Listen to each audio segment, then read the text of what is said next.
Ready to go. Look at your shirt. Hey, what's up, man? Bam, we're live. We send those to Australia? Yeah. I got your CEO one. Got this one. Yeah. Wow. Oh, awesome. Wow. I had no idea. The shipping must be crazy. It's not that bad. I'm looking at your the town right now. You're in Braxton, New South Wales. Yeah, that's right. Branxton. Yeah. Braxton. Technically in East Branxton, but yeah. Branxton.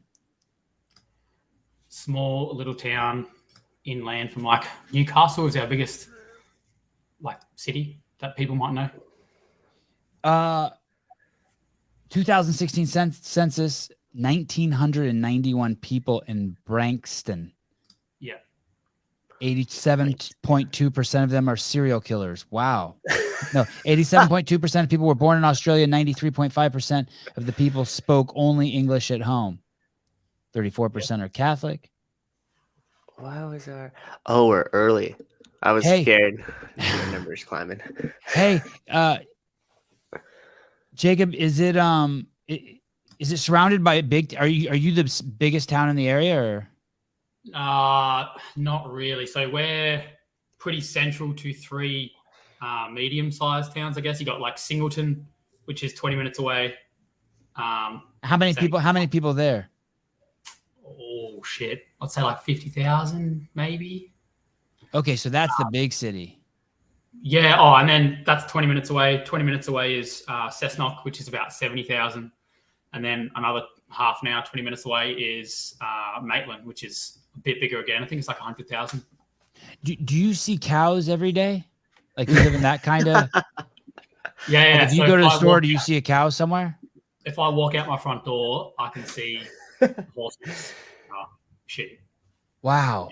And so, and you hear all those sounds like chickens and roosters and. Yeah. So like, we don't live in like the acreage part. Uh-huh. We don't live in the acreage part of Branxton, but the blocks are still pretty big. So heaps of people have chickens and all that, like acre blocks. So people have chickens.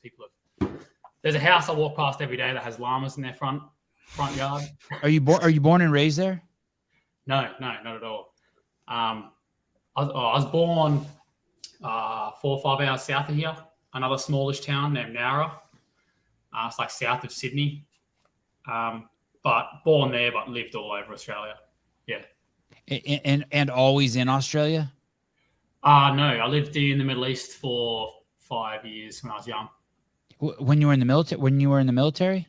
No. When I was like 8 to 13. Was your dad an engineer?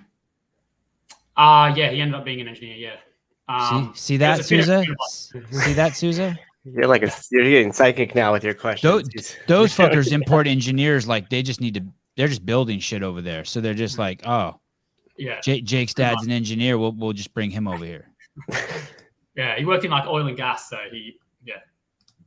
Wow, and it was just so you went there at 8 to 13. Yeah. Wow, that's a huge chunk of that's a formidable part of your life. Yeah, it was awesome. It probably helped shape me a lot. Where in the Middle East? People, like I'm terrible at ball sports, and I always tell people like those years of your life, I guess, is when you really get into like a team ball sport, like AFL in Australia or rugby are the main ones here. And I was in the Middle East where they all played soccer, and coming from Australia, I was like, that's gay. So I just never got into it. Oh, South America is now offended. How old are you? 30. 30. And you got a baby. I do. 7-month-old. And you got a wife. I do. And you got a CrossFit gym. Yeah, I do. CrossFit OneFive. CrossFit OneFive. And are you the sole owner? Yeah. Yeah. That's right. And how long have you owned it? We've been open 18 months, so we're very, very new. Are there any other CrossFit gyms in your town? Not in my town, no. So the closest is probably 20 minutes away. We're like right in the middle of 3 that are all about 20 minutes away. And how long did you live there before you opened the gym? 4 years. 4 years. Okay. And I got out of the army and had no idea what to do with my life. And so my wife's dad gave me a job as a plumbing apprentice. So I did my apprenticeship, became a plumber, and was just not enjoying it. I didn't mind the job, but it just wasn't like a passion, you know. And when you're working for someone who plumbing is their passion, and you're just like wanting to go to the gym, you know, didn't really get along as well as we could have. Hey, wasn't Ricky's dad a plumber or an electrician? I don't know. Could be. I don't know. Someone we interviewed. I know Hiller's dad's an electrician. That's not what you're thinking of, is it? No, someone's dad was that. And someone's dad was like an electrician and they were a plumber. Shit, I know it's someone in Australia too. Maybe someone in the comments will say it.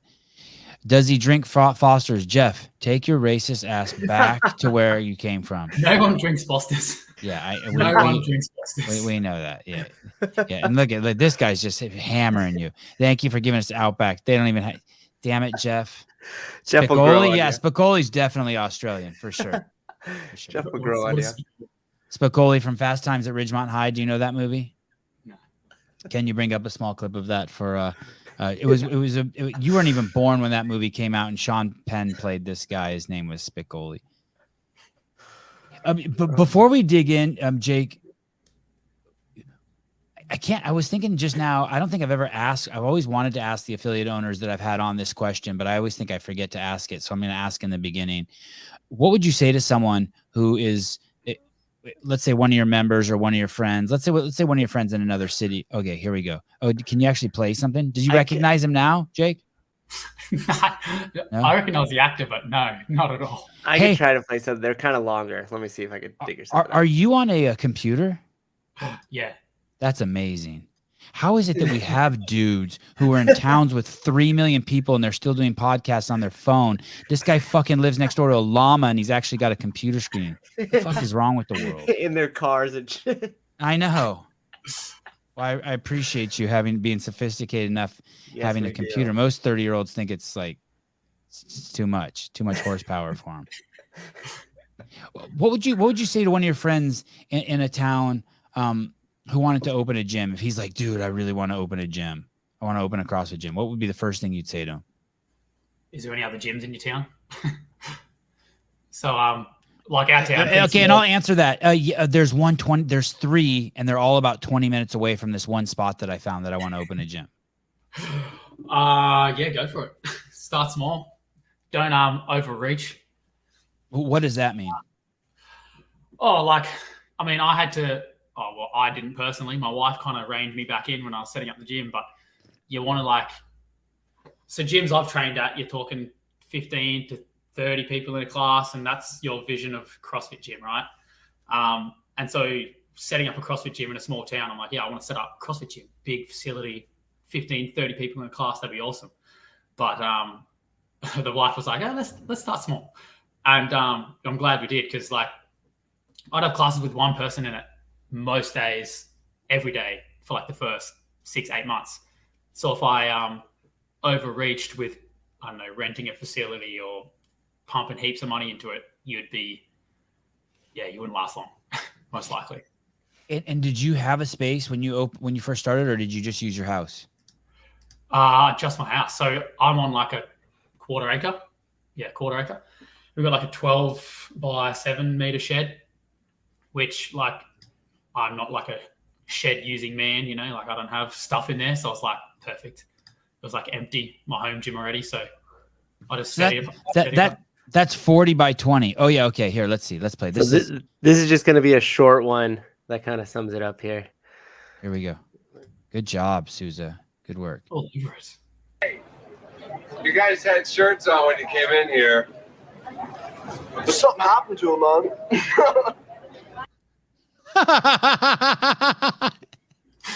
Dude, you gotta see that movie. I might watch that tonight.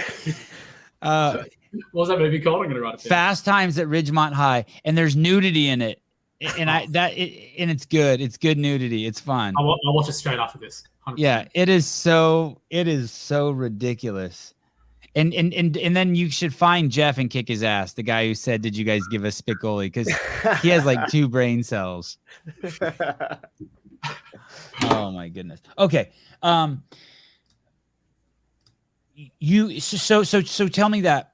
Tell me that origin story about opening your gym. So, because that's the way, I almost ended up opening a gym. I was always training at a park, and then people were like, "Hey, what are you training for?" I'm like, "Nothing. This is CrossFit." And they're like, "Can I try?" And then I'm like, "Yeah, of course." And then there's 3 of us every Saturday, or every day actually, at sunset. And then there's 4, and then there's 5, and then there's 10, and then there's 2 people who I heard on accident.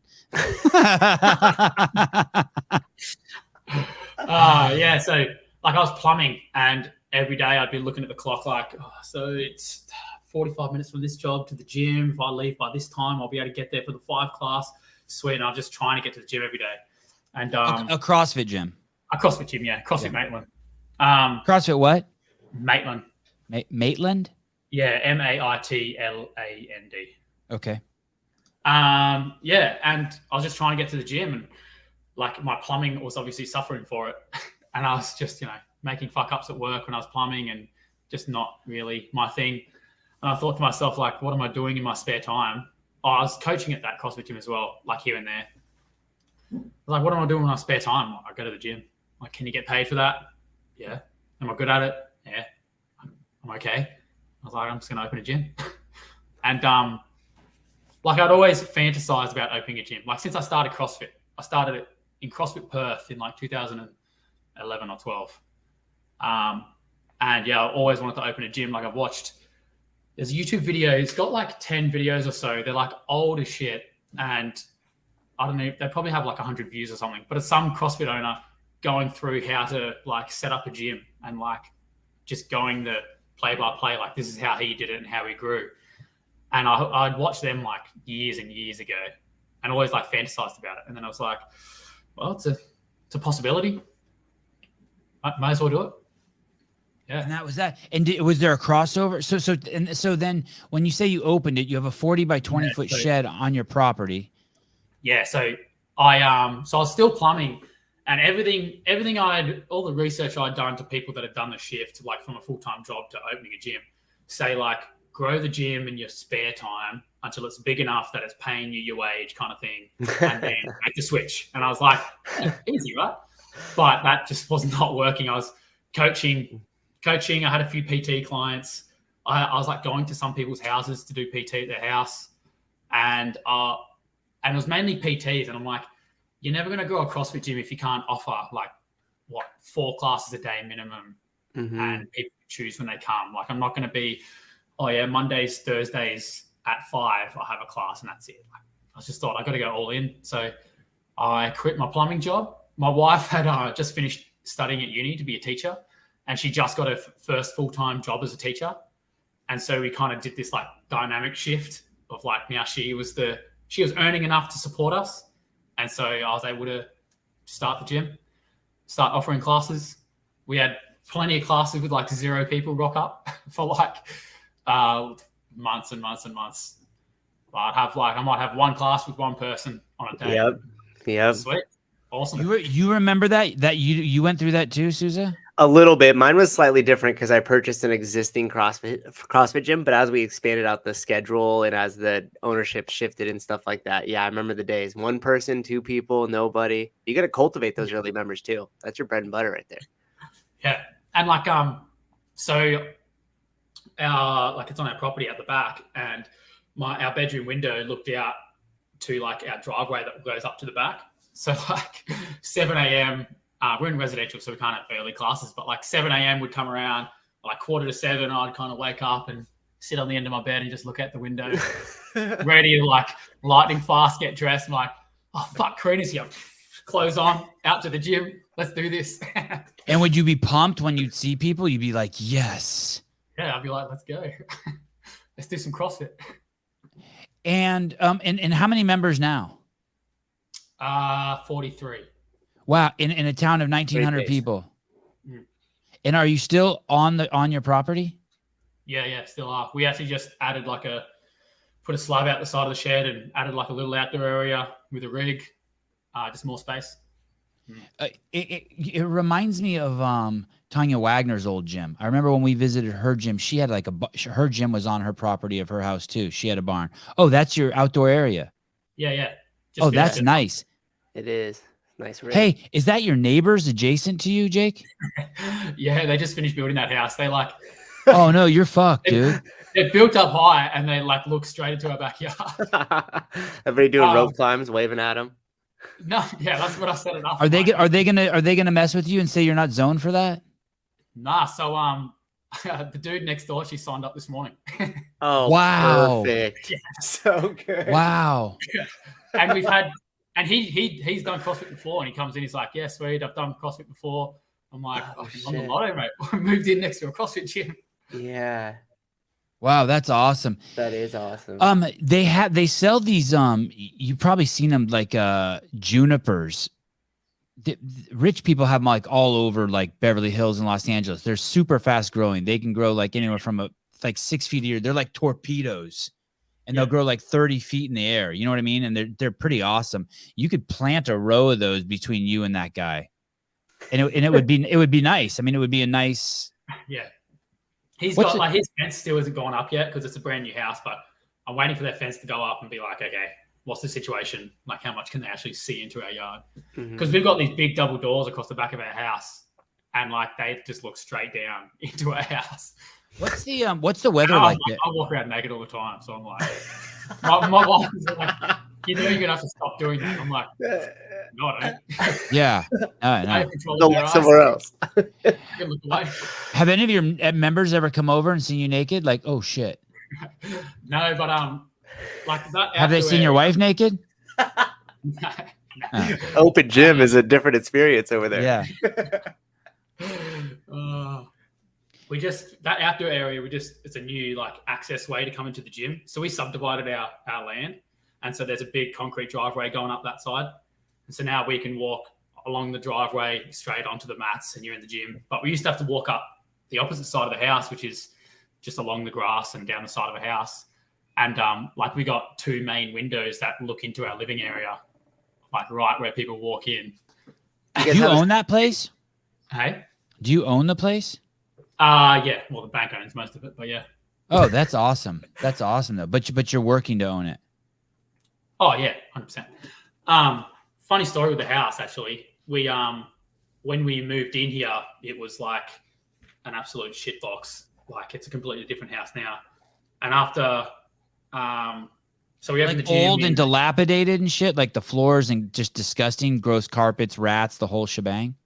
Well, so put it this way. When we found out Rachel was pregnant, we always planned to renovate. When we found out Rachel was pregnant, it was like, oh, we got to do the house. Like, we can't bring a baby into this house. Okay.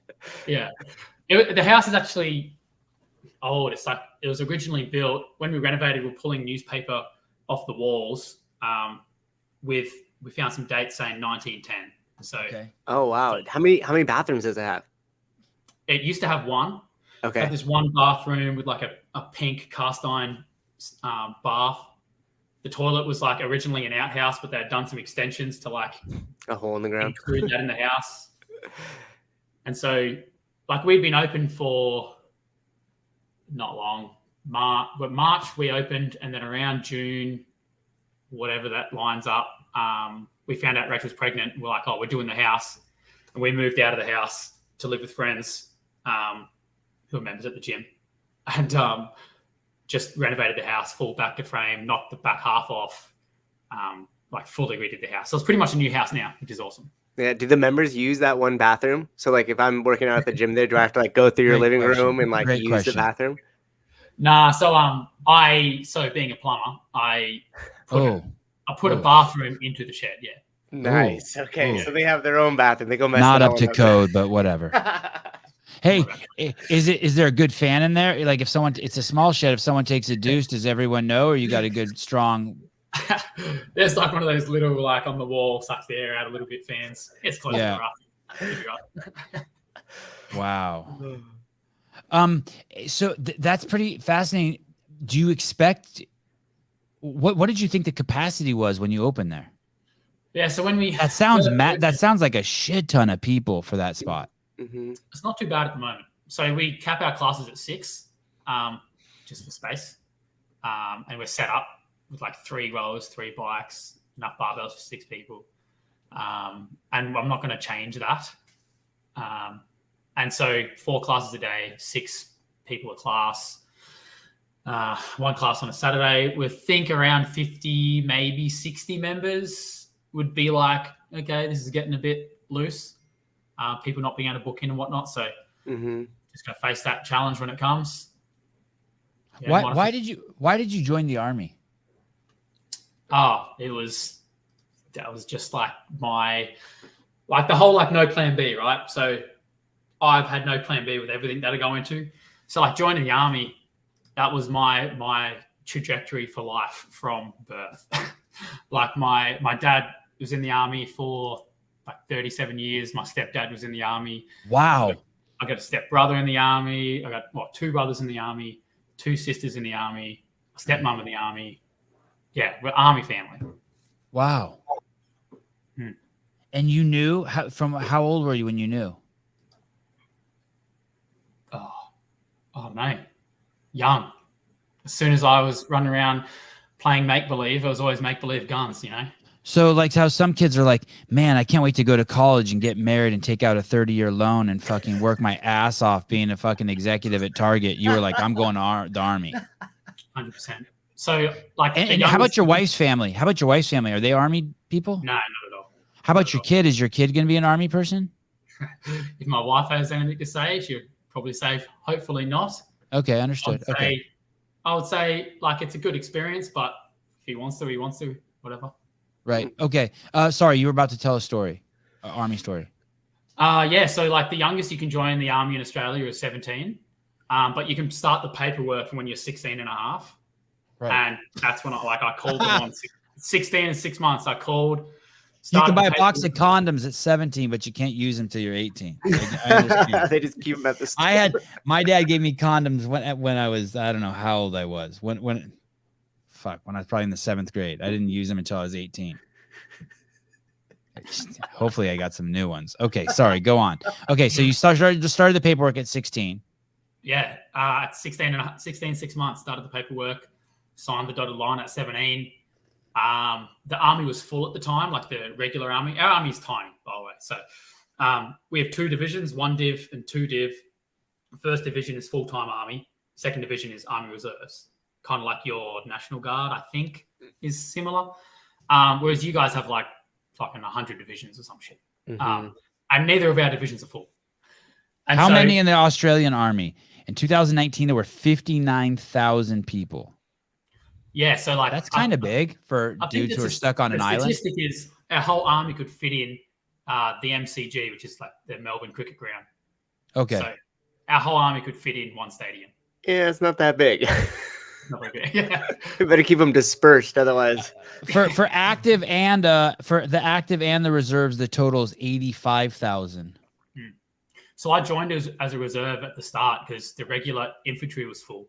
Okay. And they were like, well, you can go in as a cook or a truck driver. And I was like, nah, it's not happening. So I joined reserves as infantry and then started my application to go full-time. And that took about 4 years until I got to deploy as a reservist. And then while you're deployed, you're on a full-time contract for that period. And then it's not like a division transfer. It's just a unit transfer, technically. And so I was able to just get my way into full-time Army. Yeah. When you said you were deployed, where did you deploy to? The Solomon Islands. Where's that? It's like, you got Australia and you got like all the Southeast Asian countries above us. Yeah. And like those islands, like you got Papua New Guinea and the islands kind of trail off. And then you got New Zealand over here. Yeah. It's one of those like little trail of islands. And why did you deploy there? Was there a conflict there? Yeah, they so every time they have elections, they like burn down Chinatown and we have to go in and do sort of riot control and stuff for them. Wow. But, yeah, so is that a country, the Solomon Islands? Solomon Islands is the country, and we deployed to the main island, or the main city, Honiara, which is the Guadalcanal. You might have heard it. You ever watched that TV show, The Pacific? It's kind of like by the same people as Band of Brothers. I haven't seen it. Mm-hmm. Army people would have seen it. Yeah. It's sick. So that was all based on that island. So from World War II, there's a lot of like, the Americans fucked the country over a little bit by like moving people around. So, I can't believe that. I can't believe that. Doesn't sound like us at all. I refuse to believe so that. like that main island, no one wanted to like build their infrastructure, so they went to other islands and got people to come to the main island and work.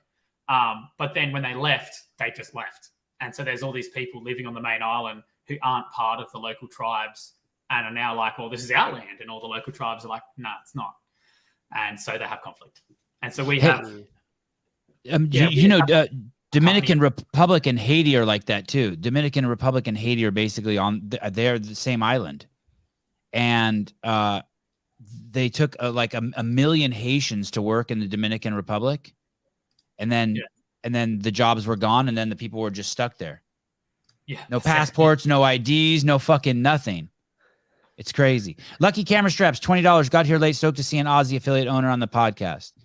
He's in Lucky Camera Straps. Thank you. He's in a town with llamas and shit. He can see from his front door, and cows and chickens and roosters. And do you have a dog? Yeah, I do. What kind of dog? He's a Bitzer, so like lots of different breeds all in one. He's like a Mastiff mainly. And can he just go free? Can he just is he free? Can he just go where he wants to go? Most of the time, when classes are on, he goes in his little area because he gets very excited and he weighs like 60 kilos, so he'll bowl people over. So he goes in his little kennel area while classes are on. So you're in the Army, and is that where you're exposed to CrossFit? No. Oh, well, no. I got exposed to CrossFit from my brother who was in the Army. I was just before I had joined. I was actually shit, that long ago, huh? Wow. Okay. Yeah. My brother came home from the Army and was like, he came home on like holidays at Christmas and he goes, oh, they've been doing this thing called CrossFit. And I was like, okay, what is that?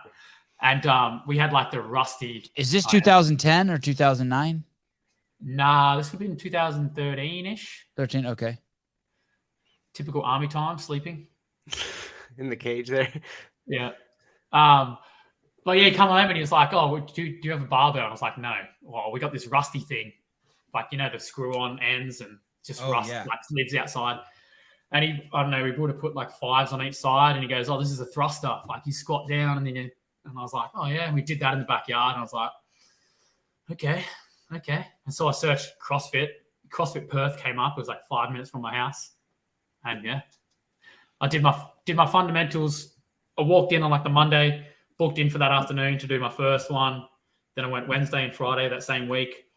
And my instructor, who's now seminar staff, he was like, oh, you should come tomorrow. Saturday workout's always like Super Saturday. You'll love it. You're an Army boy. We're doing this awesome workout. I rocked up and it was Murph. And I was like, fuck. Wait, he didn't even warn you? He was just like, it's an awesome workout. He wasn't like, hey, dude, it's going to be a beat down. No, he's like, you're Army, mate. You'll love it. I was like, sweet, let's do this. And just destroyed me. Wow. Who is the guy, the seminar staff guy? Gavin Crown. Gavin Crown. I wonder if I know who that is. Gavin Crown. And at that time, you weren't in the Army at that time, or you were? I was a reservist at that time, yeah. You were a reservist. And I was still at school as a reservist. And what were you doing for training then, before then? I was like, I don't know, going to the gym, lifting weights. The back and buys thing, chest and tries, that? Yeah. No idea what to do, so you pick a row of machines at the gym and just do all of them and then leave. Right. God, those were the good old days. And then running, I'd run like 3 days a week. That's it. But I came from like, my family's big into swimming, so my whole family are swimmers, and so I come from having, at the peak of my swimming when I was probably like 15, I was swimming 12 sessions a week, like the 2-hour morning session, the 2-hour afternoon session, and a Saturday session. And so like I had fitness experience, but not anything like CrossFit or lifting weights or any of that. But that's crazy. You knew how to grind. You were in a different level than most people. That's 12 sessions a week at 15? It's pretty average. Yeah. Say that again. I was a pretty average swimmer. I wasn't. Which kind of makes it even gnarlier, right? If you're not good and you're still doing it, it's like if you're not great and you're still putting in 12 sessions a week, that's gnarly. It's a lonely sport. Spend a lot of time just staring at the line on the bottom of the pool. Did you have ever aspirations to be a games athlete? No, not games, but like, I've gone through phases of being like, yeah, let's be competitive and really push this. And then realized, there's like levels to this genetics thing.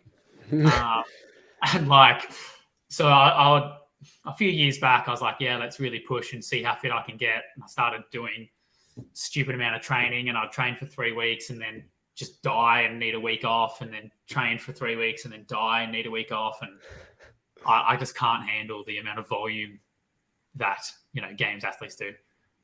I guess maybe if I started 10 years ago and had a much lower trajectory, maybe, but yeah. What I know you said you were plumbing and it wasn't the passion of yours, and you were loving the gym, and you were like, hey, I could do this and get paid for something I love. And how that was 18 months ago. So you're still pretty young, 30. Especially considering like someone like me, I didn't even find CrossFit till I was 34, right? Has that has your perception of what CrossFit is evolved? How old's your oldest client? Ian, he's 67. 60. And would you know any 67-year-old? I mean, this has got to be the first time you've ever worked out or trained with someone who's 67, right? Oh, I've trained with a guy who was 70 in Townsville at a CrossFit gym. Right. I'm sorry, but I mean outside of CrossFit. If it wasn't for CrossFit, none of us would even fucking talk to anyone who's fucking 50. Yeah, fuck those guys. You got that random dude at like a weekend triathlon who's like just old as, and you're like, right.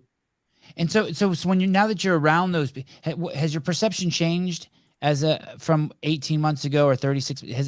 What's the evolution been of your perception of what CrossFit is? Oh, 100%. And I think CrossFit's changed a little bit, a lot since I started in like 2011, 12. Back when I started, it was like army and police and fireys. And it was like, yeah, we're hardcore because we do CrossFit kind of thing.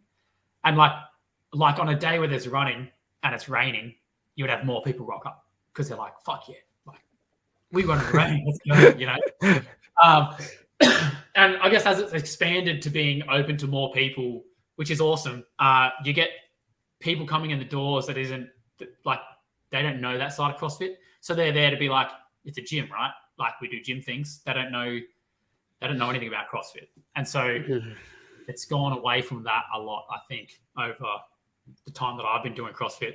And then opening the gym was like a massive change for me. So like the gym I used to train at, I want to say competitive gym, but it's not like there was any crazy athletes there, but everyone was very like chasing the leaderboard, like watching reps, calling no rep from the other side of the room, that kind of thing, which is cool. Like that, I love that gym for like 2 or 3 years. But then opening my own gym, and you got like old people that, or even people not even that old, but they're new to training. They're new to walking around the block, let alone coming into a CrossFit gym. What did you say? What about going around the block? They're new to going around the block, you know, like let alone coming into a CrossFit. You have people like who are couch potatoes and who are on the verge of decrepitude who come into your gym. Yeah. Or just people that you wouldn't even look at and think, oh, you're like unhealthy and overweight. Yeah, they're a little bit overweight, but you get them in the gym and they can't touch their knee to the ground when they do a lunge, and you're like, fuck. Okay. You didn't know rep them, did you? No way. Get that fucking knee down.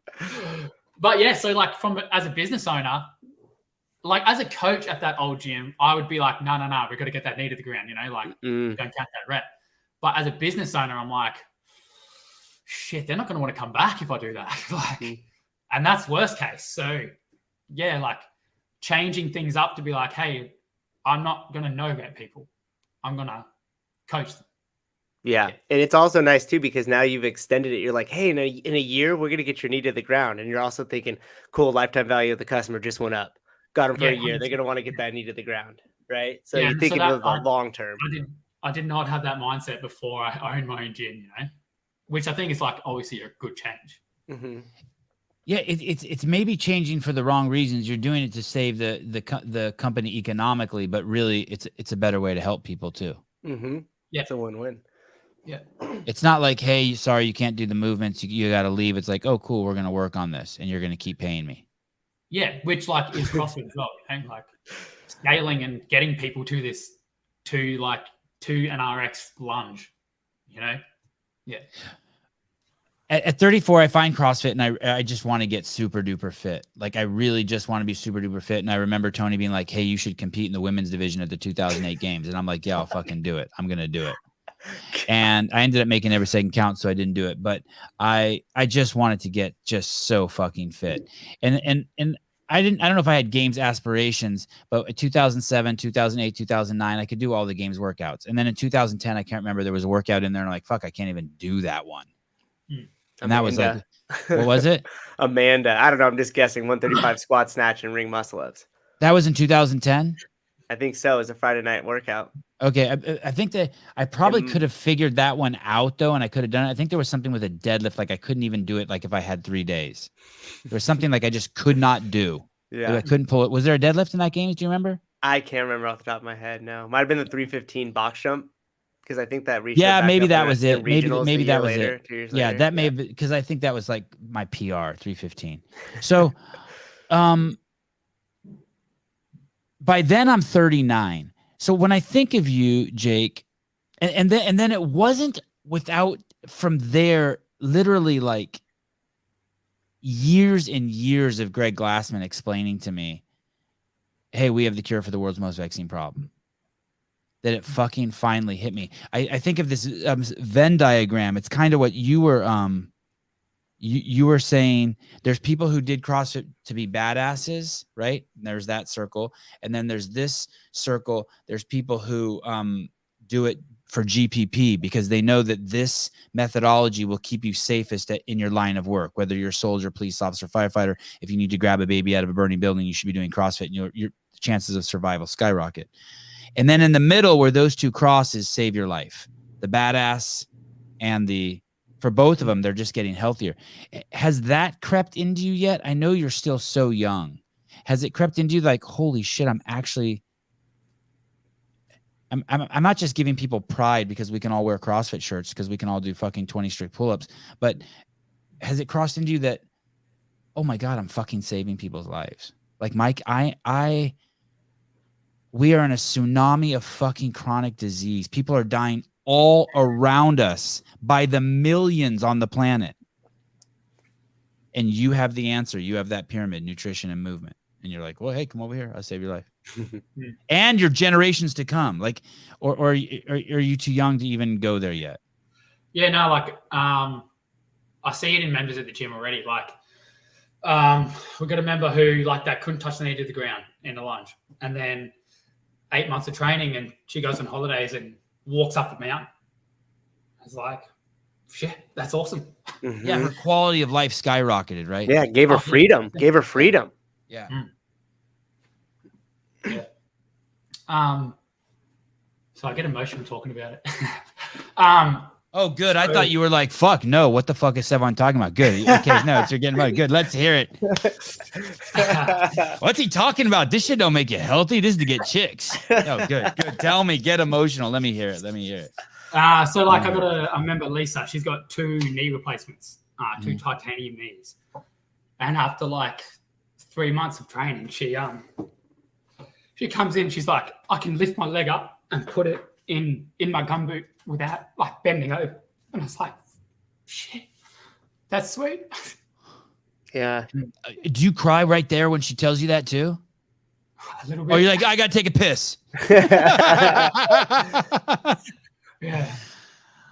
Oh, wow. How old is she? 56. Man. You're giving her life back. Those are the back years. You're giving her those back. Like now she went from somebody who probably thought before she walked into the gym, like, this is it. This is just the slow descent down to no movement and everything else. And now you've like restored the hope that she's like, oh my gosh, I could put these on. I can move. I'm independent, and I'm getting better as I'm getting older. It's so powerful. Jake, explain it to me. What did she graduate to being able to do? Put her shoes on? Stand there and put a gumboot on. What's a gun boot? Having to like bend over and like sit down and fuck around. Like she said, she just walk out her back door, lift her leg up, put it in a gumboot. What's a gun boot? Is that like a cowboy boot? Like rain boots, I guess. You know, like galoshes. Okay, yeah. Okay. Oh, I'm gonna get tore up in the comments here. I'm about to get some people are about to fuck me up. And why does she have 2 titanium knees? Oh, she's had fucked knees since she was like young.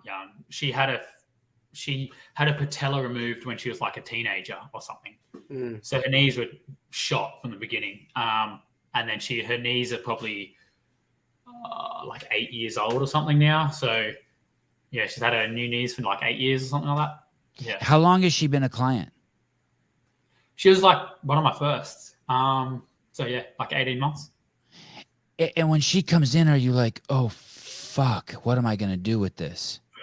When she first started, I was like, fuck, this is a challenge, hey? Yeah. She can't, so one of her knees doesn't bend past, one can like just get to 90 degrees, and one is like from dead straight to like 45, and that's it.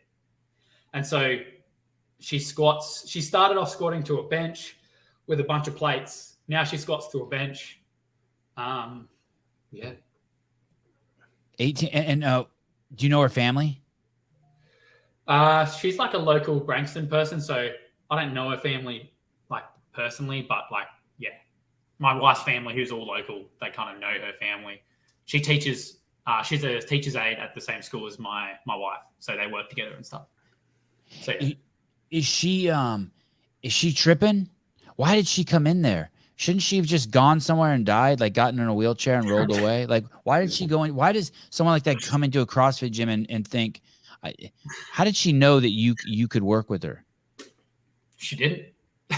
She knew my wife at school, knew that I was opening a gym, and she recognized that she needed to do something, and she came in and wow. Yeah. And did you think that has she progressed further than even you thought? Oh, mate, she was progressing further than I thought from day one. I was like, she honestly pushes the hardest out of everyone in the gym. It scares me. I'm like, fuck, I need to get a defib machine. Oh, shit. I knew it. I'm getting torn up in the comments. I fucking knew it. Sevan can't be any more California. What's a boot? We don't have boots here. I didn't wear shoes all day today. He doesn't need to. He's in Australia. He doesn't need to wear shoes either. When you have 43 clients, does everyone know everyone? Yeah, pretty much. Yeah. Yeah, everyone gets to know everyone. There's a few, you got the morning people who never really meet the afternoon people.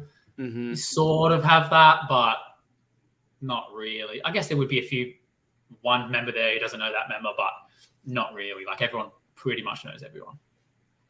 Those successes, like Lisa's success, do you tell who do you tell that to? Do you tell your mom and dad that?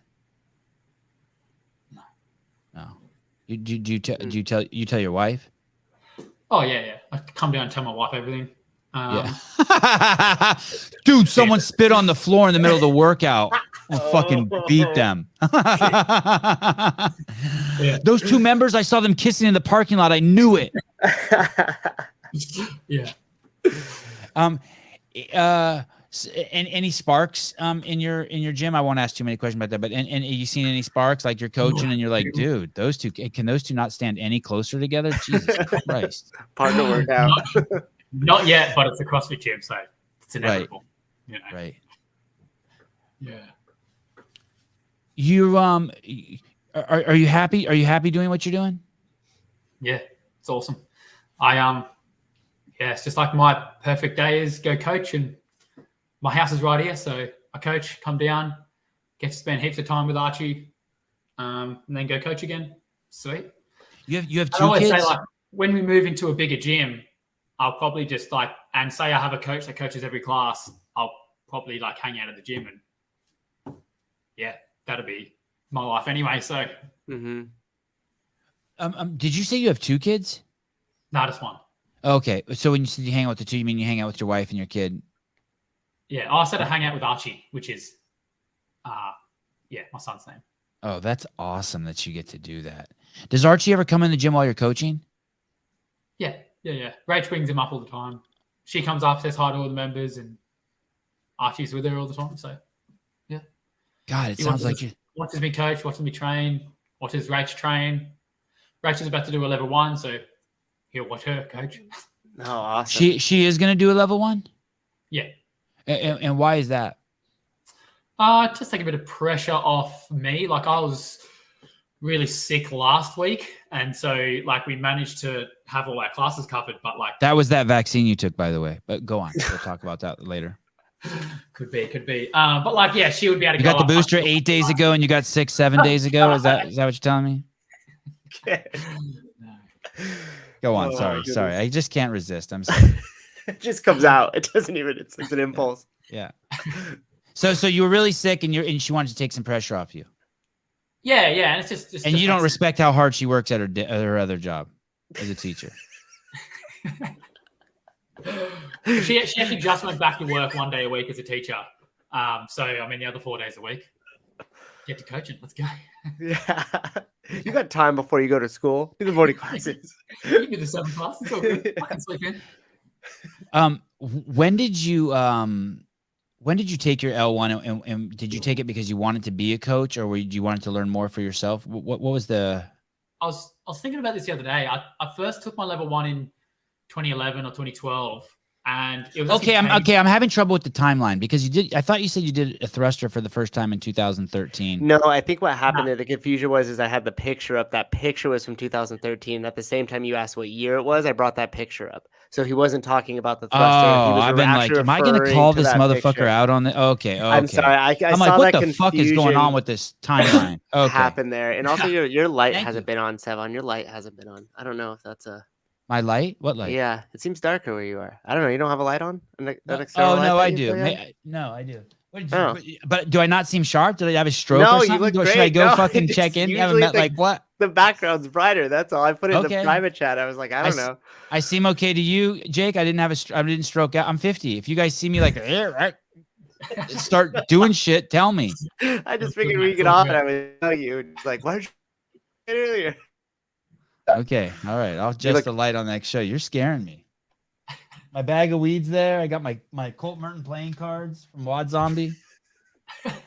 Yes, I feel good. Okay. Your first L1 in 2000. I think it was 11 or 12. I'd been at my gym, CrossFit Perth, for, I don't know, maybe a year. And like CrossFit Perth hosts the level 1. And I think the people that host them get like a free level 1 or something. Like they get some members that can go on it for free. And the owner, Jace, was like, hey, do you want to do level 1? I was like, yeah, sweet. And he had started getting me to do demos and stuff in class. And he just said, do you want to be a coach? I'll pay I've got a level 1 you can do. I was like, okay, let's do it. No idea what it was at the time. Did it and was like, holy shit, like, that's awesome. Started coaching there. While I was waiting to like transfer to full time, I was coaching at CrossFit Perth, and yeah, kind of fell into it. When you talk about your brother coming home from the army, the way you say like, hey, you guys just started doing thrusters. I mean, that's how like so many of us did it. It's like, and I always use the Bible as an example. It's like, holy shit. Like if once like people who found Jesus and shit, they're like, oh my God, look at this verse in the Bible. It's the guy here says that we have dominion over all the animals. Fuck. You know what I mean? And they just want to share some crazy shit with you. They found out. Yeah. And your brother was like that. That's the way I kind of imagine it. Dude, I got to show you this thing. It's a thruster. Yeah, pretty much. And then you took the L. He'd come over and be like, oh, we've been doing jiu-jitsu in the army. Like, check this out. And he'd throw me across the backyard. Or like throw me into a wall in the house. And I'd be like, oh, sweet. And then like that year was like, oh, check this thruster out. Is he older or younger? He's 3 years older. Yeah. Is he cool? He sounds cool. Yeah, he's cool. Yeah. So did you ever, did you have that before you took your L1, or when you took your L1, did you get that where you're like, oh shit, I got to show my dad this, or my mom, or like, oh fuck, my mom eats that stuff, I got to tell her no? No. You didn't Not like that. Or run to your wife and be like, dude, we got to throw all the cereal out of the house now. Or like, hey, we got to start doing we need an ab mat. I just started doing it for myself. It wasn't like spread the news, you know? All right. You're not until I was like in the army and I was doing like CrossFit training in the army. And I'd always be like, nah, let's come and all the guys would be going to do their buys and tries. And I'd be like, fuck that. I'm going to go outside and take a rusty barbell and flip that tire a bunch of times. Yeah. You know? A rusty trombone. Sorry, I just hear the word rusty. I think of that phrase. In the early shows, do you remember that picture we would pull up of the rusty trombone? So you had your L1 when you went to the army? Yeah. Wow, that's really cool. And then so you started coaching. And did you enjoy watching people move? Yeah, like I enjoyed coaching people through movement and seeing progression. You know, like can't do a toaster bar, spit a cue at them, and now they can do a toaster bar. It's like, oh, sweet. Like you had the ability, you just need more information, you know, and information given to you in a certain way because it might not work with that cue, but it does with this cue. And kind of like a game, you know, like problem solving. How do I get this person to that skill?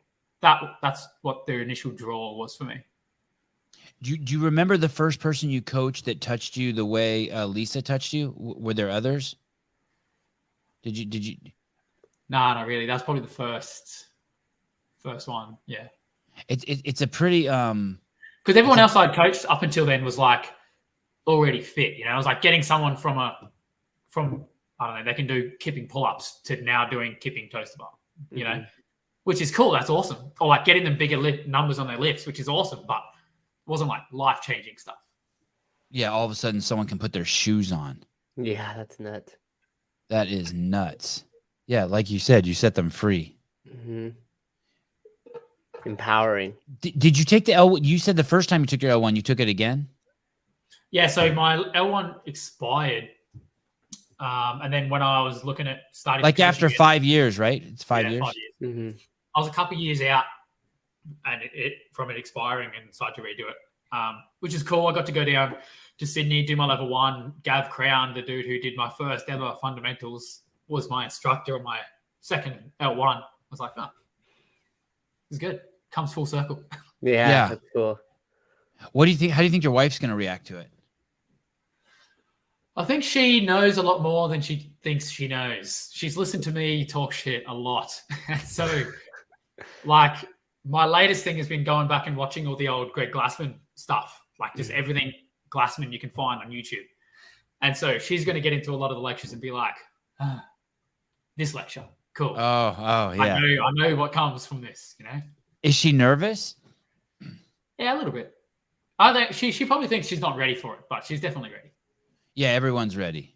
Mm-hmm. Everyone's ready. Even if you've never done CrossFit before, you glean different things from it for sure, right? I mean, the second time you took it was different than the first time. But I think, like, if you're a human being and you have more than 6 months to live, take it. It's a good use of 2 days. And even if you have 6 months, you might get 6 more after you take it. Right. Great point. Is the gym when you opened the gym, what was your aspirations for members? You're in a town of 1,900. Were you hoping for 20 members or 30 members or 40 members? So the initial goal was 50 members. So just doing like napkin maths, 50 members was going to be paying me more than when I was plumbing. So there's no S on that word, right? Math. Like the rest of the world doesn't say maths. That's just you guys in Australia. We just say math. I didn't even pick up on that. Okay, we'll go ahead. And they also put R's in places too. I mean, just be like, there's no R in that word. With language. Okay, sorry. Okay, so sorry. But the girls seem to like it. So what the fuck do I know? Okay, so with napkin maths. Yeah, I was like, yeah, sitting down, cool. If I get 50 members, that's going to be paying me this more than if I was plumbing, and so that would be worth it. So the goal was always get to 50, and then. And what time frame, Jake? I didn't really have a time frame. Okay. no plan B, you know, just Yeah. head first into it. Let's go. Yeah, yeah, Right. baby. Good Like, point. so when we first opened the gym, it was like March. Rach fell pregnant, June, whatever, that around mid-year. So we're like, cool, move out of the house, start renovating. And then we had lockdown happen, like our second big lockdown. Like Melbourne had Even in those tiny little cities like you're in, they lock you guys down. yeah, it's just like the state. The state is like, boom, the state is locked down. I would just think people who Damn. own llamas are like, Yeah. got spit on yesterday. You can't tell me shit. Yeah. So so You wear boots and you let the government tell you what to do. There's no fucking way Lisa let anyone tell her what to do. I don't believe it. So like Aussie small town, they get all of their information from TV, right? So we got like 3 main TV channels. All their information is from TV. So all they're seeing is what's being pushed by the government. So everyone in all these small towns is petrified of COVID. Damn. You know? And so, yeah. And everyone abides, you know, because it's like, fuck. Mm-hmm. And so, yeah, we went into lockdown after like pretty much just opening the gym. And like I could have gone and I don't know. Just after opening the gym, you guys went into lockdown. Yeah, like 6 months after, yeah. Jeez. And so like I could have gone and picked up a couple of days plumbing a week, but I don't know, that just never crossed my mind. Looking back, I'm like, fuck, probably should have done that. But just never really crossed my mind. Why? Because those jobs were still good to go. Yeah, so like construction, and that was seen as a priority job, you know, like Okay. Mm-hmm. keep the ball rolling on construction. And so yeah, like I could have gone and plumbed, but it never really crossed my mind. It was like, and we were renovating the house, so being like I'm pretty like hands-on plumber, like have a trade and can do most stuff. But so I'd come and coach the morning classes, get changed into work gear, go and do work on the house, quickly shower, change back into gym clothes, and coach the Arvo classes.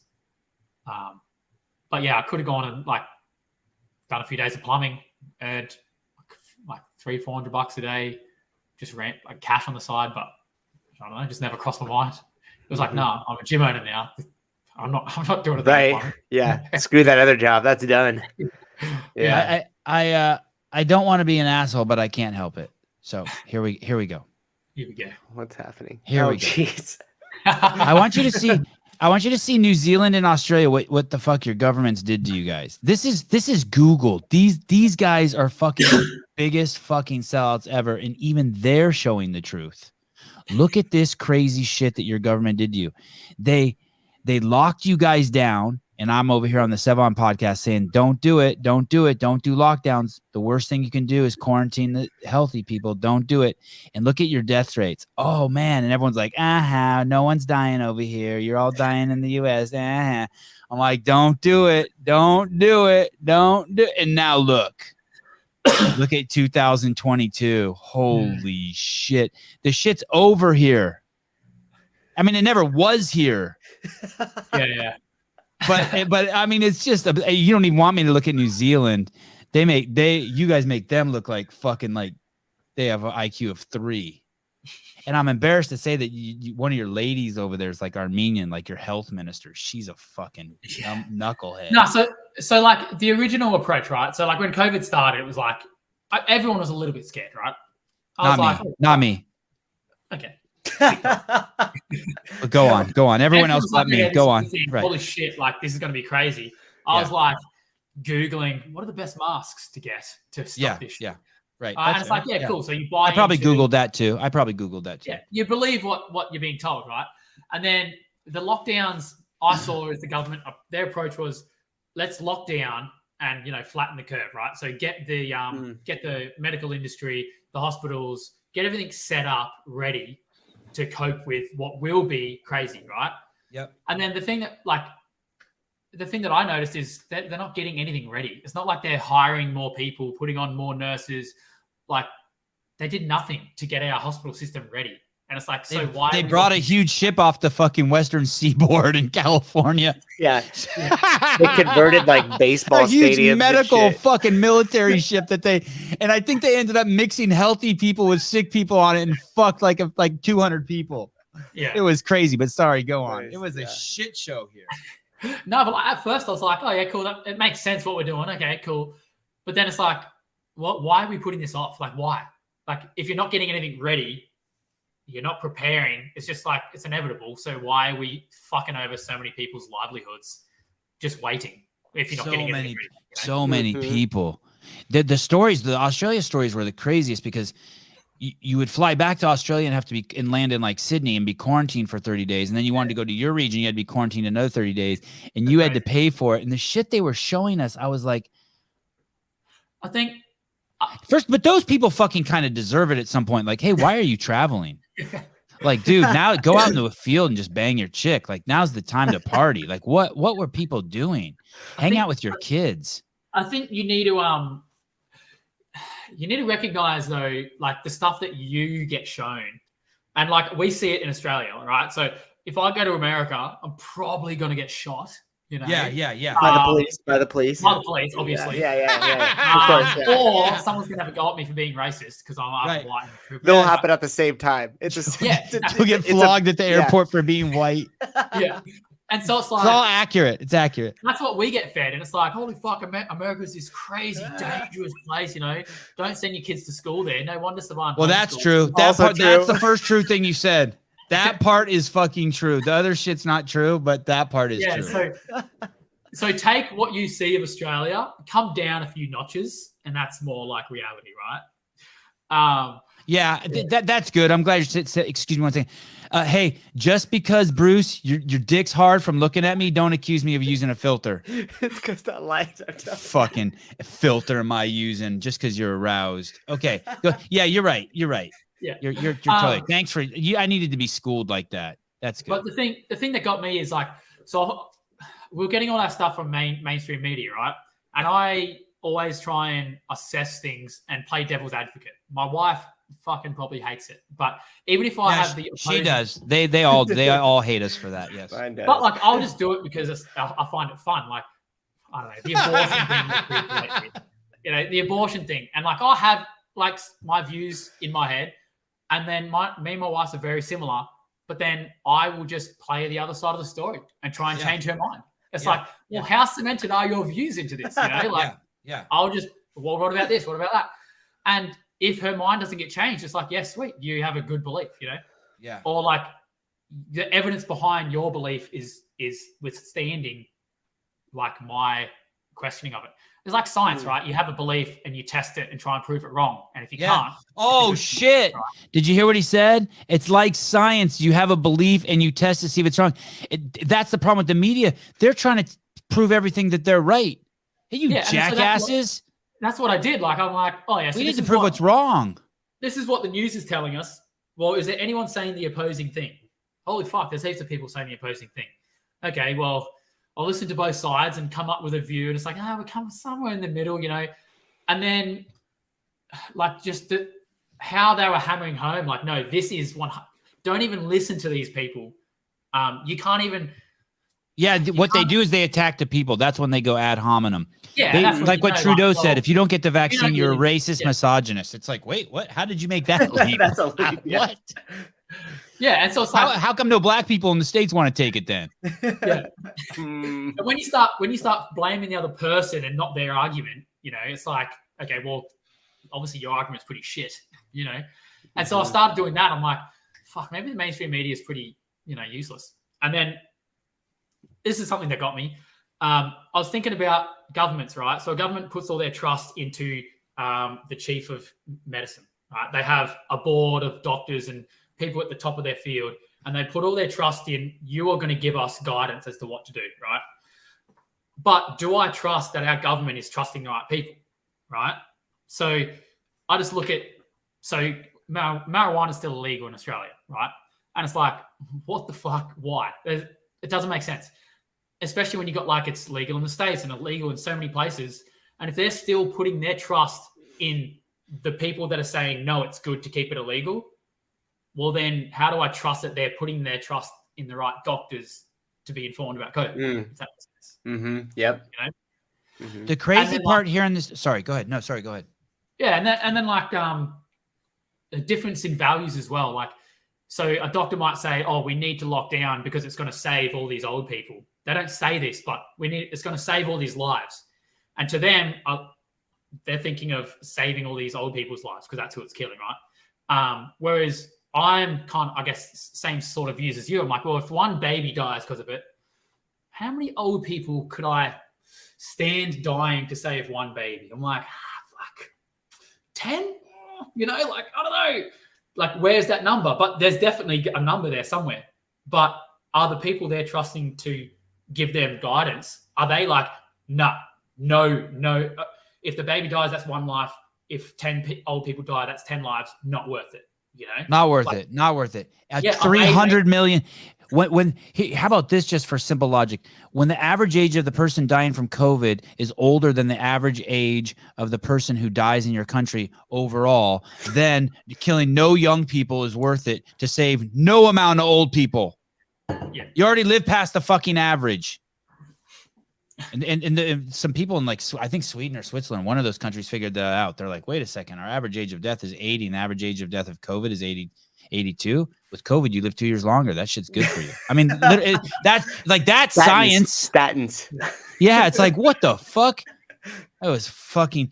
The problem that made it so obvious in the States is that you could go on the internet and you could see the CDC says if you're sick, never quarantine the healthy, only quarantine the sick. And they quarantined the healthy in this country, and they started killing tens of thousands of old people. And then the second thing is it said 94% of the people had comorbidities and 6% there was no data on. Once you have that, you're like, oh shit, this isn't killing CrossFitters. This is not killing CrossFitters. True. One of the final straws that, like, yeah, I can't wait to hear this. Like a lot of distrust in. Did you think we would go here on the show? I didn't think we would go here. Okay. It's just the predictive value. It's pretty high. Okay, go on. Sorry. Yeah, so like the straw that broke the camel back, where Jake's like, I refuse. Open the doors. Let them pull up. So there was, like, Trump said, like, that he was on whatever that drug was that he said. Ivermectin, yeah.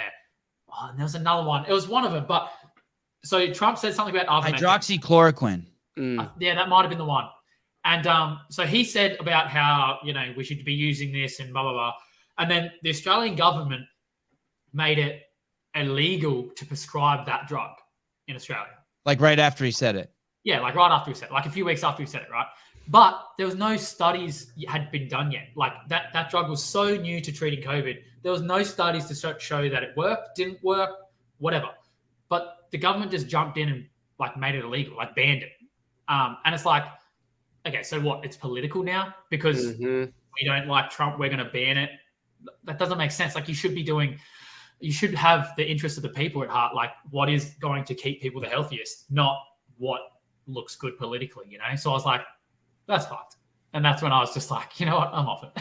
Yeah. Doesn't make any sense. The banning of the open discussion was bizarre. I mean, it still goes on. Yeah, it still goes on. Someone just did a podcast with Trump and YouTube pulled it down. The Nelk Boys just did a podcast with Trump. It was up for 2 days. I'm glad I got to see it. And then they took it down. He didn't even say anything crazy. He was just chill. Did either of you guys see that interview? I didn't see the interview, no. They asked him, they're like, are you friends with Putin? He's like, yeah. They're like, well, why? They're like, why don't you just call him and ask him if he plans on, like, using any nukes in the Ukrainian war? I mean, it was so just like, you know what I mean? Like, it was like, just like, it's such a good interview. That's awesome. It was so awesome. Why'd you just call him? I wish I could remember what Trump said. Just simplify it. Because people have, like, all of this, like, Illuminati and crazy government and flying saucer shit. And they're just like, hey, why don't you just call him on your cell phone and ask him not to shoot him a text, anyone? dude. See what's up. All our lives at stake. So do you think you're going to make it to 50? Do you think you're going to make it to 50? What'd you say? You're at like 43? 43. Oh yeah. We'll be at 50 in a couple months, I reckon. Yeah. And what's it look like when new people come in? If they just pull up to your house and they're like, is this a CrossFit gym? So we got, like, a sign at the front, and before people come in, like, we do a lot of, like, lead nurture stuff. So we'll call them and be like, hey, come in. to do an intro, blah, blah, blah. And then we explain like, yeah, it's on our property, follow the sign, gym's at the back kind of thing. Yeah. And do most of the people like that? Like well, I guess you're in the country. People are kind of used to a more camaraderie. It's not like it's in Sydney where like, I'm assuming Sydney's like LA, like no one looks at anyone and they just have their head down and walk around. But it's not like that in your town. People like nod and hi and. Yeah. You walk past someone in the street, you wave or nod them. And you ever had any issues with the city at all? Like no, so that's I looked into it obviously before I opened the gym, but it comes under at-home occupation.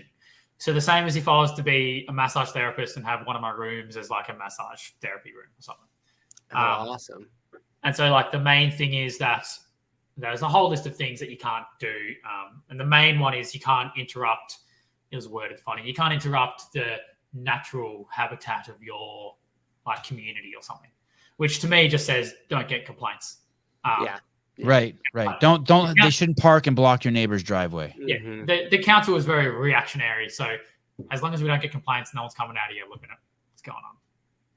Is your town, I'm still trying to get the vibe of your town. When's the last time someone gave you eggs? One of our members has heaps of chickens and they've got heaps of eggs. She hasn't given me any yet though, unfortunately. But yeah, it's that kind of town. Yeah, it is that. If someone brought you eggs, you wouldn't be like, "What are these?" You would be like, "Oh, thank you." No, you'd be like, "Why haven't you bring them to me earlier?" Like, do you buy like locally? Is there a place you go and buy locally raised eggs or? Yeah, there is. So there's like a small grocery store, an IGA, which is like an independent grocer, like store, and they source everything mainly local, but obviously big name brands as well. And then we just have a Coles supermarket that we get all our food from. And most of, I don't know, they say it is, most of like the Coles and Woolworths is sourced fairly locally anyway, because there's so much around that it can be. It's not like, I don't know, maybe I'm wrong at this, but like in the States, you have a lot of farm areas that are very far away from your big cities, whereas you can drive 3 hours, not even 2 hours out of Sydney, like our biggest city, and you're in farmland. Yeah, I get you could do that in the States too. In the Bay Area, you can. Probably not so much southern, not so much in Southern California. There's just because there's 2 hours of traffic everywhere. It's a conky jungle. What do you think? I always trip on the life expectancy of an affiliate owner. What will happen when, and not for any reasons of the affiliate failing. I mean, even successful affiliates. I wonder. You're 30, right? At some point, like probably down the road, you're going to want more. You're gonna want more money. You want to be richer. You're gonna start seeing the end of the road, and you're gonna want more. Maybe it's more stability is a better way to put it. Yeah. So I think when I think of a gym owner, I think of someone who's 25. He's like, holy shit, they found this. They want to share it with the world, and they do it for 10 years. And at 35, they're like, okay, I'm ready for something else. Or some of them maybe flip it. Some of those gyms go from being a caterpillar to a butterfly. I don't know what that looks like. Is that what OPT did? Is that what Jason Khalipa did? Is that what Rich Froning did? I don't, or Craig Howard. Like, do you know what, do you see the next chapter in your life? Do you see yourself doing this for 20 years, 30 years? Not that long. I mean, I could. So my goal is to move into a bigger facility, end up with around 150 members would be awesome. That's like 5-year goal type stuff, 5 to 10 year goal. And then put systems in place and hire people so that I can have the business and only need to be in the business a few hours a week, and then I can hire people to give me my time back to then focus on other endeavors, anything that I want to do. Yeah. So whether it's, I don't know, open a second location, or it might be a completely different business altogether, or I don't know, travel around Australia or the world, get the gym, hire enough people, even if it means that my take home isn't as high as it could be if I was doing more work in the business myself. at least I have a business that is self-sustaining and I can focus on other stuff, if that makes sense. Yeah. Cash flow, baby. Do you do anything, and do you have time to do anything else, like paint, write a book, read? Do you have time for any other hobbies? Is there anything you're doing that's innovative or that's leading you down that path? Growing tobacco, making fentanyl? I'm open. I don't mean to pigeon. I didn't mean No to pigeonhole judgment you here. with the No judgment. with the traditional shit. Nah, my hobby is CrossFit, so I just do CrossFit in my spare time. Yeah, totally. And then just like run this gym when I have to. Yep. And I think it's I think that is part of the no plan B thing.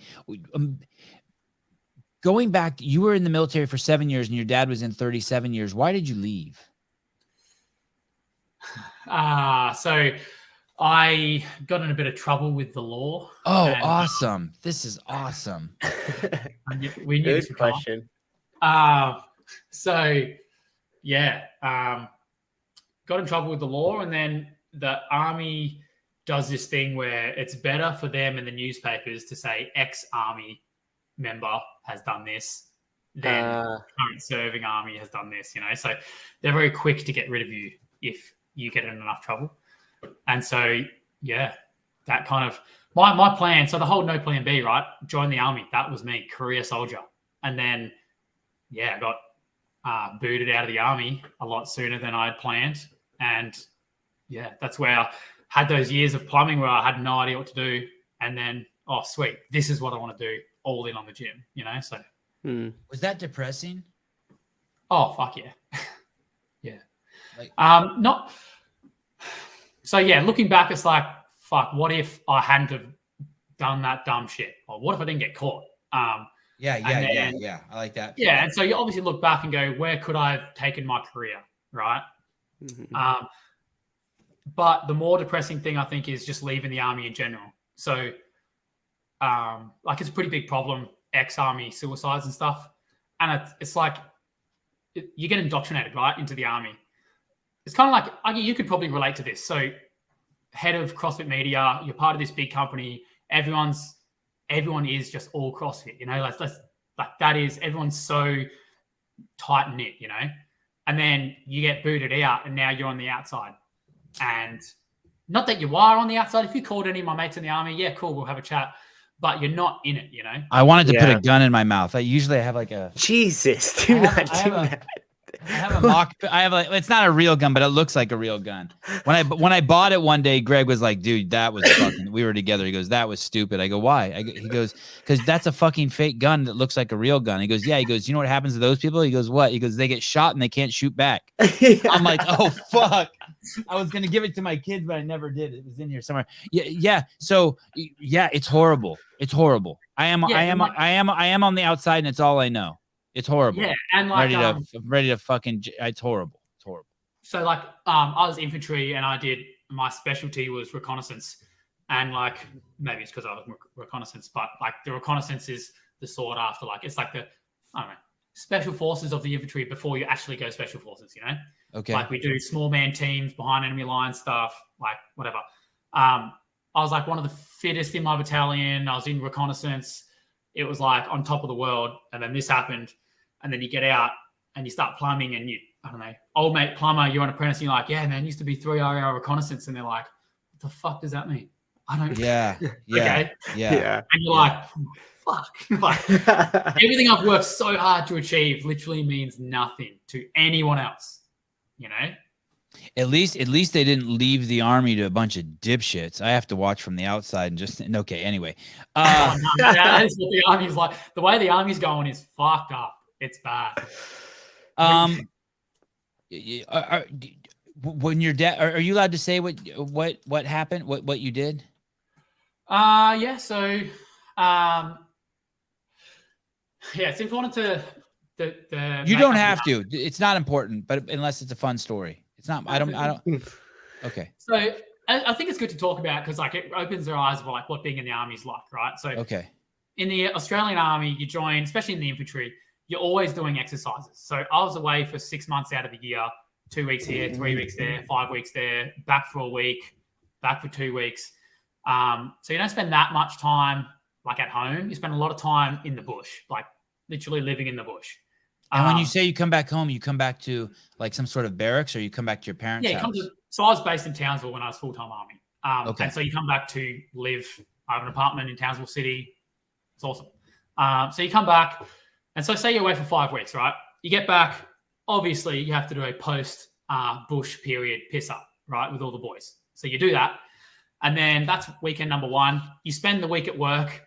And then weekend number 2, they're like, oh, you're going out bush again in a week. So you're like, well, let's do it. Friday, Saturday night, you party, right? And then the weekend before you actually leave, it's like, we're going out bush on Monday. Let's party, you know? And then it's just a cycle. And the bonus thing is money becomes kind of like monopoly money, right? So like you get paid on Thursday when you're outfield. You can't spend it. You get back, blow most of it on that first weekend back, survive through the week, blow the rest on that next weekend.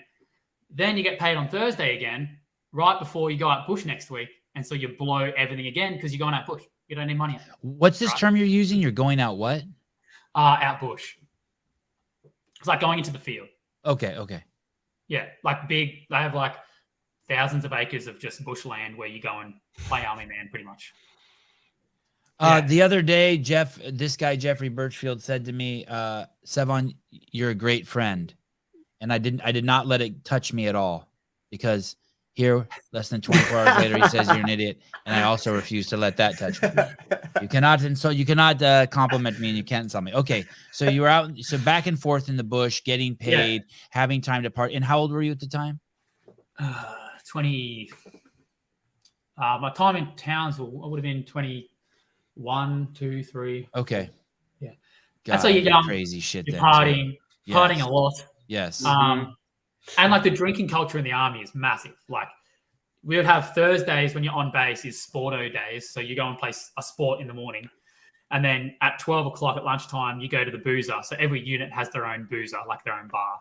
You go to the boozer and find out the results of all the sports from the morning, right? And that's the knockoff. You knock off from there at lunchtime. But like, so you all come, all right, everyone got a drink in their hand. Yeah. Okay. Now let's find out the results of the sports, you know? It's like mandatory. It's not mandatory, but it's like mandatory fun, and everyone drinks all the time. And are there any girls there? Yeah, there's girls in the army. Yeah, okay, not that many, but yeah, there's girls. Okay. I'm gonna go with no. There's none. Just so you know. That's what I hear. Like functioning alcoholic is like, I wouldn't call it alcoholic because you're not drinking every day, but you binge drink like a champion, right? Right. Drinking 12 beers is nothing. Are they like natural ice? They're like Coors Lights. You're just throwing back just light beer. We don't drink that shit in Australia. No, you don't. No. Like my go-to drink was a Jackson Coke. Oh shit! Yeah. Wow. Drink it. And so like, as long as you could do your job, that like awesome. If you rock up, I've had multiple days. Like I deployed to Malaysia on it's like a training rotation. And I would come to on the back end of base somewhere at 7 a.m. doing PT. Like, how the fuck did I get here? Like, wow, the floor was so big. I'm just like doing burpees. Like, what the fuck? You know? Oh shit! Wow. Yeah. Yeah, and like if you can do that, and like even if your Sarge finds out, he's like, "Good work, mate. Still did PT." Yeah. Okay. You know, it's like, cool, whatever. And so. Yeah, and then, partying, drinking a lot often leads down into getting involved into other drugs, like MDMA and whatnot. That was my go-to drug because it's fun.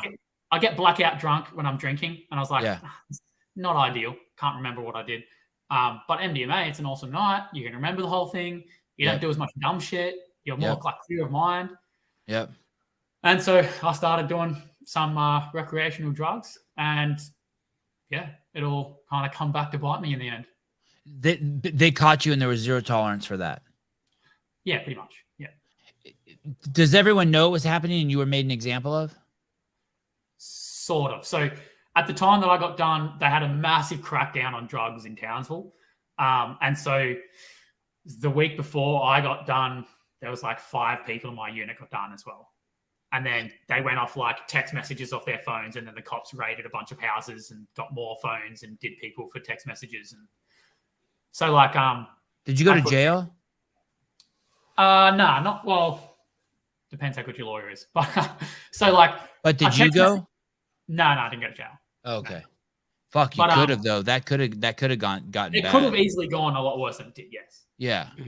So on like one if hand, you'd been selling MDMA, you'd be fucked. Yeah. Well, yeah. So, like for them, I mean, if you were selling a lot. Sorry, if you were selling a lot.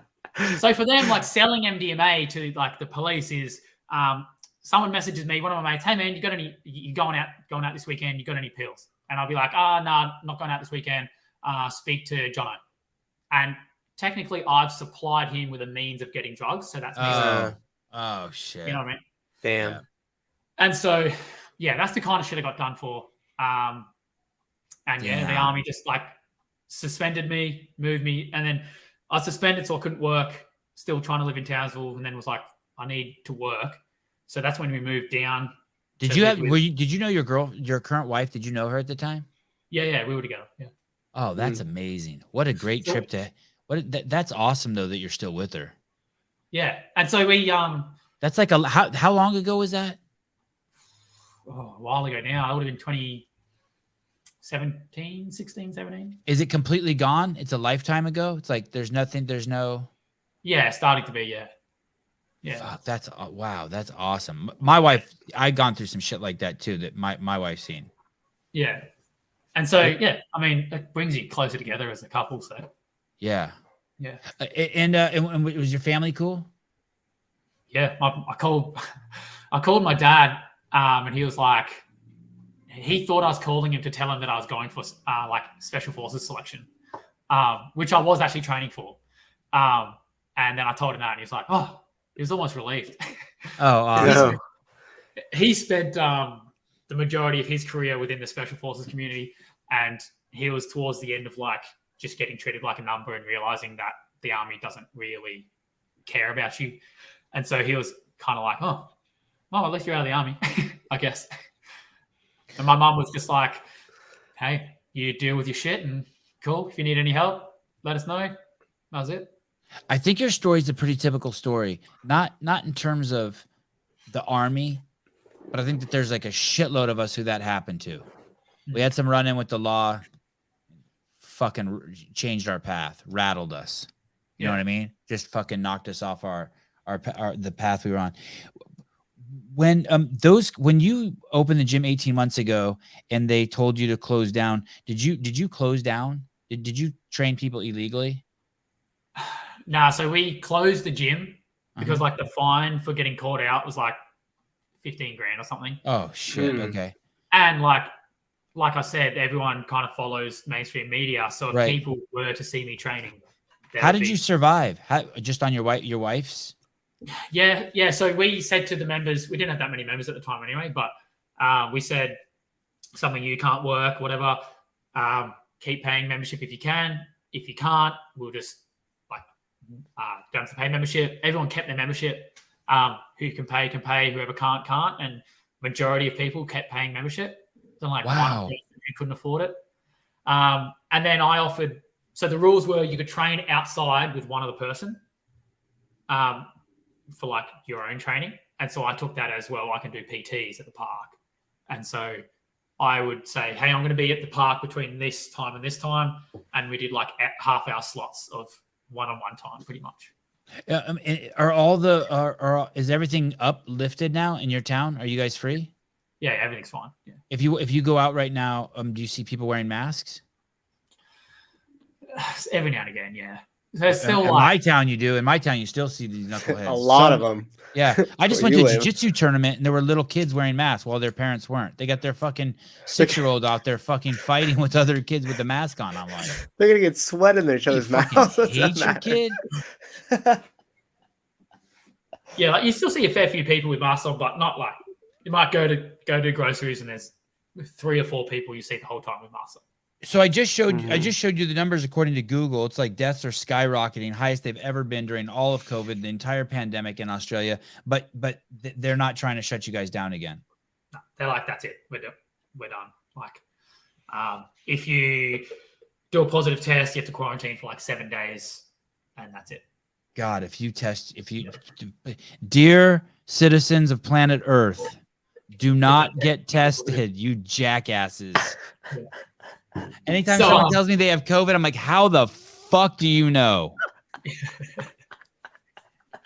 It's like we went to this village in Africa, Greg and I, where he was building some schools, CrossFit was building some schools, and one of the guys there is like, hey, in that village over there, a dude was killed for being gay. Like they killed him. And Greg's like, just one dude? And they're like, yeah. And Greg's like, that doesn't make sense. You know what I mean? Like, how'd they know? How'd they figure that out? What do you mean?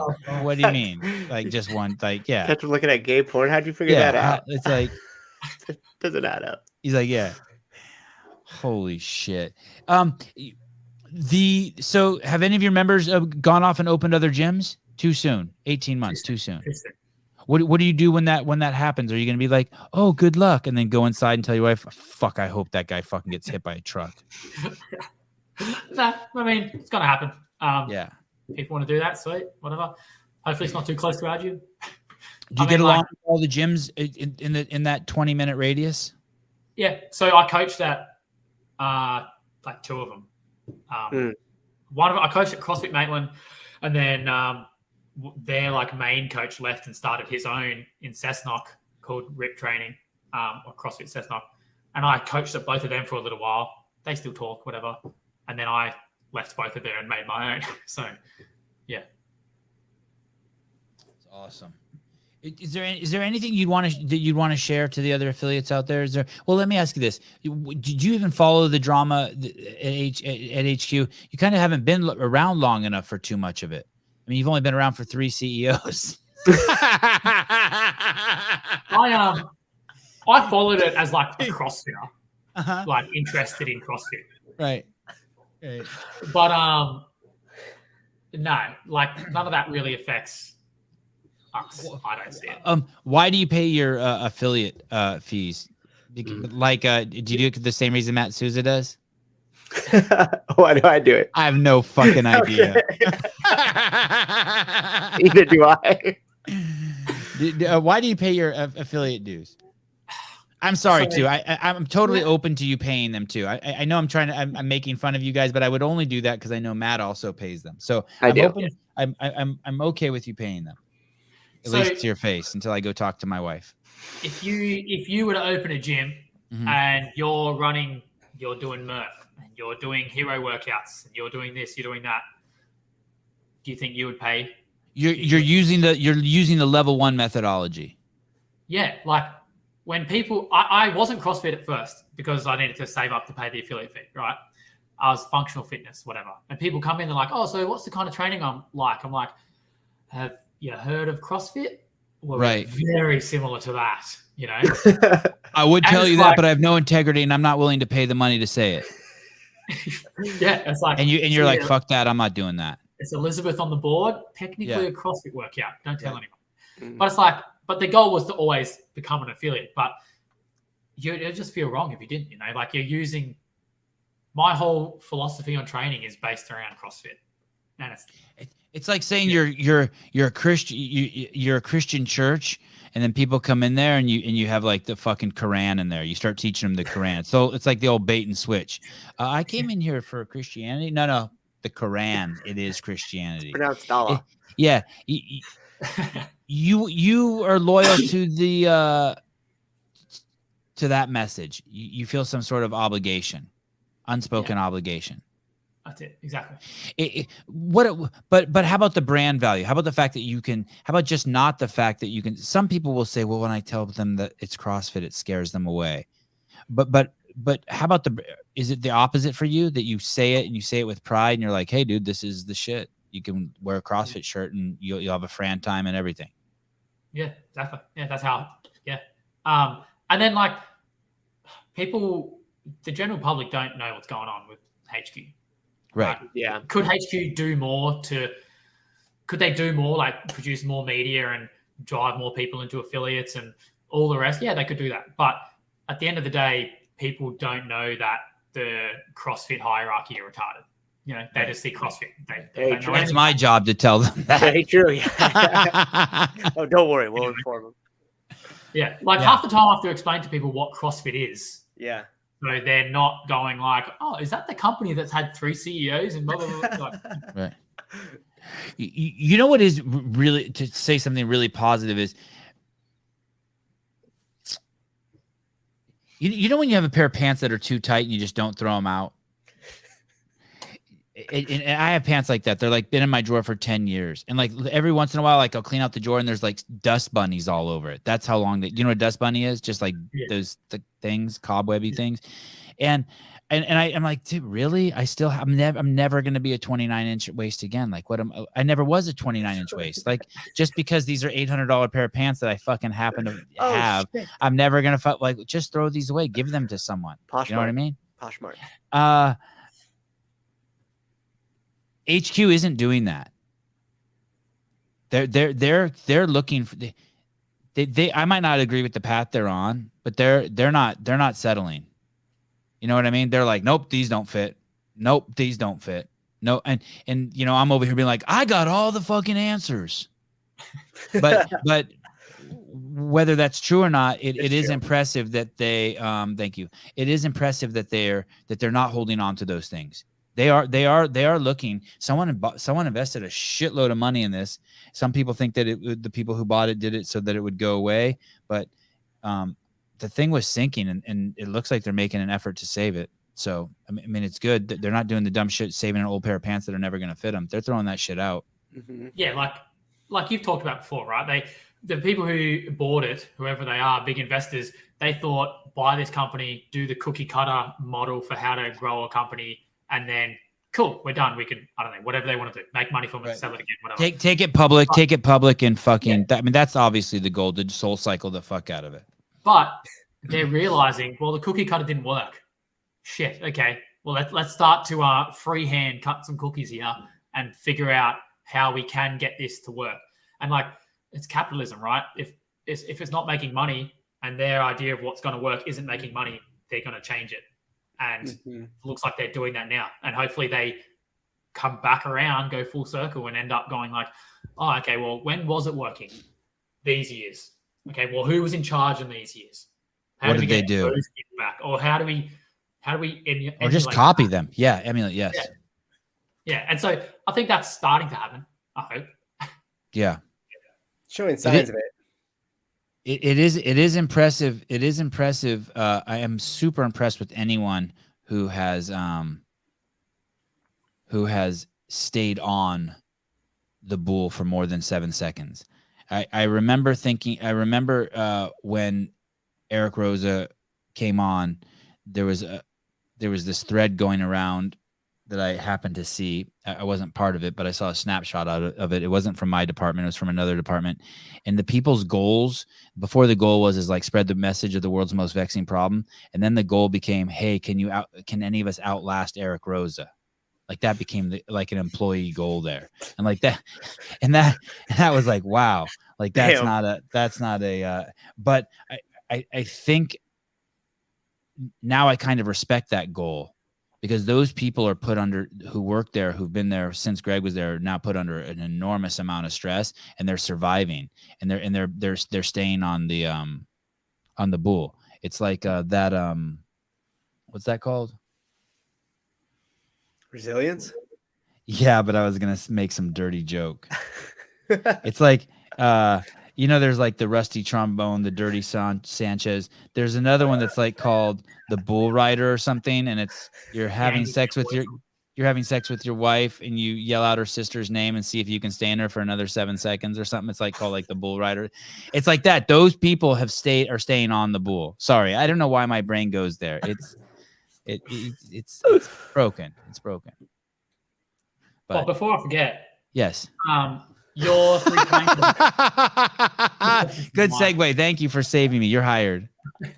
Your 3 Playing Brothers stuff. I had it in my notes to bring that up and be like, what's going on with it? Like, get back on that train. So but like obviously someone's told you that and you're starting to do that. That's awesome. Yes. Awesome. Thank you. I need that too. you're the universe speaking to me. Yes, I basically told myself now every day I'm gonna make 2 videos, and I'm gonna try to keep them under a minute, and I'm gonna put them up to this what I call this capable child consulting.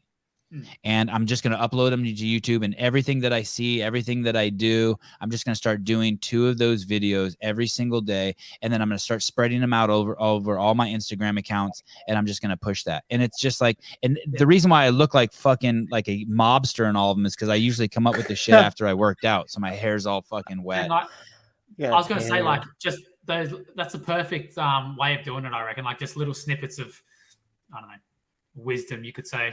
Someone argue with that word, but yeah, or just practical advice. Like today I made one. It's like, hey, you got to plant a fruit tree every year with your kids. Like, you got it. The thing that makes me say that is when you've talked about not taking the opportunity away from your kid. Like, if they fall down, give them the opportunity to get back up, right? And so from when Archie was born, like the first time he rolled over and his arm was stuck underneath it, and everything in you was like, oh, just go and like pull his arm out so he's having some happy tummy time. But I'd be like, let's just see what happens. And he would struggle, and then eventually his arm comes out. And it's like, sweet. Like, he's learned how to pull his arm out from underneath him, you know? In a safe environment where you did what you were supposed to do. You're there in case it gets in a bad position. Then you come and pull it out. Or if the dog runs in the room, right? You're like, all right, enough of this bullshit. I got to get him off the ground. Yeah. Yeah, you just have to. Yeah. And so, like, those little bits of like, oh, fuck, that's a good idea. And then that has like impacted like Archie's life a lot. Just having that patience to step back and be like he rolled over and pulled a blanket on top of his face. And like the first thing, like you hear that's like a pretty dangerous thing, right? For babies, especially if you're like co-sleeping and stuff. And my wife was like, oh shit, get that off his face. I'm like, he can breathe. Like, see what happens. And he just starts struggling. Yeah. And then he's had enough and he stops. And I like got in a position where he could see me from under the blanket, and he just looks at me and he's like, and then he struggles, and then eventually he gets the blanket off him. And I'm like, hey, if that happens when we're not here, I got faith that he might be able to get out of it now, you know? Like, yeah, I was just like, keep doing that shit. Dude, I love that. Hey, and you know what else that is for you? That's meditation. Mm-hmm. So now you saw a thought and you didn't react to it, and you became conscious because you wanted to take the blanket off him too, right? But something catches you and you're like, well, what are my other options? And now you're like a conscious being. Yeah. You're no longer a fly buzzing from one pile of shit to another. You're now not just avoiding your own personal discomfort. You're doing a selfless act. I'm now a warrior and a guardian of a child to allow a child to grow in a safe space. It's fucking dope. Thanks for sharing that. That makes me happy. I need to hear that because I need to hear that. It's good. Yeah, well, like one of your first videos on this new page when you said like you don't care about what they're actually doing, but the instructor that's teaching them. I was like, I'd never have thought of that. You're like, oh, I wanted to do jiu-jitsu, put him in jiu-jitsu and just like step back and the teacher will do their thing. But shit, maybe I should get to know what that teacher's like first.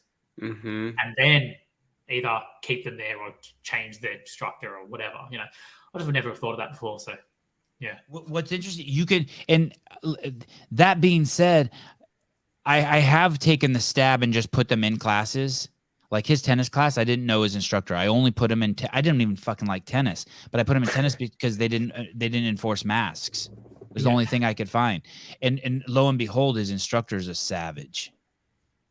Like he's just I mean, and now anywhere I take my kid, people watch him play tennis. Like I just took him yesterday to a public park to play tennis, and the people gather around like they never seen a 7-year-old play like this. Even though they all play like that in Japan, but this is a Jew in Santa Cruz, so it's well, thank you for sharing that. That's awesome. Hey, am I allowed to text you? Like, what's the deal? Does that cost you money if I text you? Are you on an Android? Why are you on an Android? Why not? Okay, fair. Yeah, you can text me. It'll be like I don't know. There's probably a fee. I don't know. Is it? Do Australians WhatsApp? Is that what you guys do? I don't. Lots of people do, but I don't. I normally like Facebook message or Or text messages. How do you communicate? How did you communicate with them, Souza? Just text.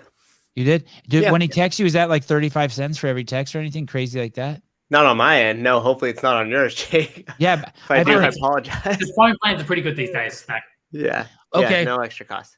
showing your age there, mate. Okay. Well, so okay, because it's, for some reason Europeans just don't want to. They don't want to text. They want to WhatsApp. Yeah, they usually do. Yeah. But he's in Australia. Most of our Australians have texted though. They have okay. Yeah. I would say majority of them have.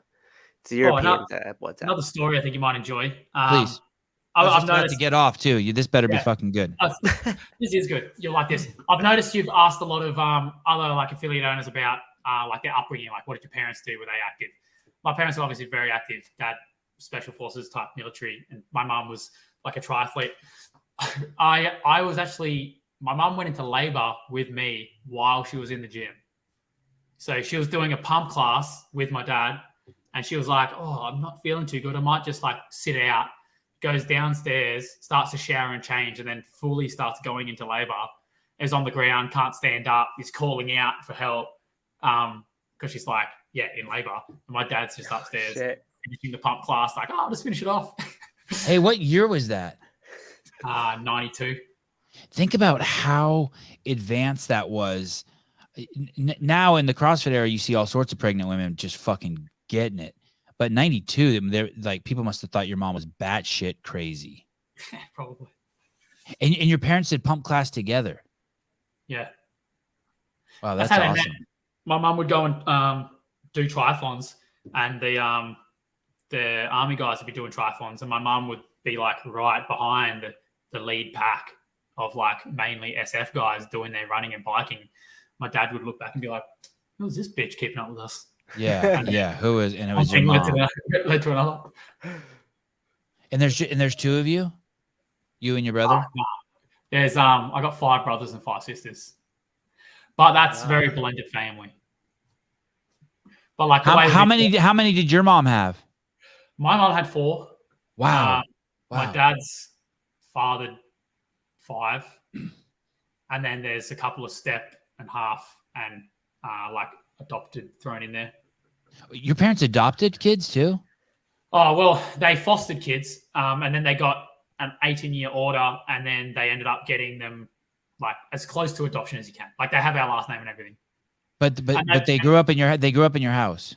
We got them like straight out of the womb. It was like, this crackhead's having a baby. Do you want it? Holy wow. shit. Holy shit. And their How brother old and were sister you as when well. your parents adopted?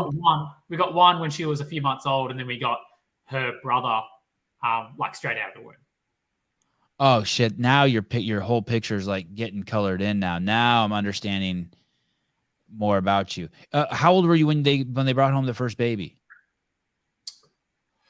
Early teens, 14. Oh, wow. Were you raised religious? Not really, no. No. Well, like my mom and dad, my biological mom and dad divorced when I was like 2. And then my mom remarried, he already had 2 kids. So there was me and my brother, his 2 kids. Then they had 2 kids together. And then meanwhile, my dad had 2 kids with his next wife, and then another kid with his wife after that. And then my biological mom and stepdad, I call him my dad, like he was my dad since I was 2. They fostered. Why did your dad leave the scene? No, so like my biological dad. Yeah. Oh, he was still like in defense. So he just goes where defense sends him. And then my mom moved back to Perth because she was from Perth. Met my dad, or my stepdad. What's your dad say about you calling this other dude dad? Never talked to him about it. No, he's just cool with it. He's pretty cool with it, yeah. Like, I'd go back, would fly over. You call your dad dad? Do you call your biological dad dad? Yeah. Cool like that. I've just got 2 dads. It's just how I've grown up. Yeah. And then brothers and What's sisters. normal for kids is normal for kids. Like, if your parents beat you, you just think it's normal. Mm-hmm. Kids are cool like that until they're older. And then like having so many brothers and sisters from like half and step and from so early on, when the foster kids come, it's like, yeah, sweet, another brother and sister. Like, they're just part of the family, you know, like, yeah.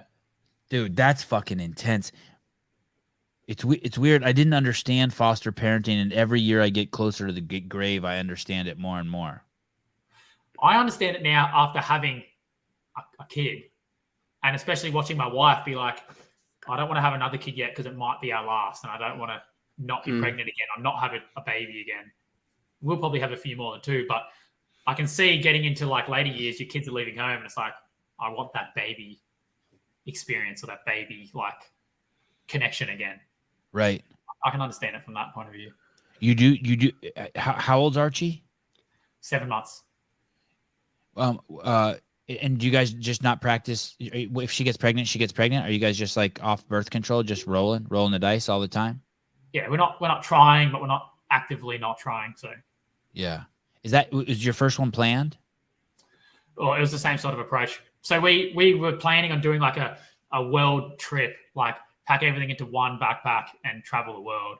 And then with no condoms. Yeah. And then COVID happened. Because it's just one backpack, just some clean underwear.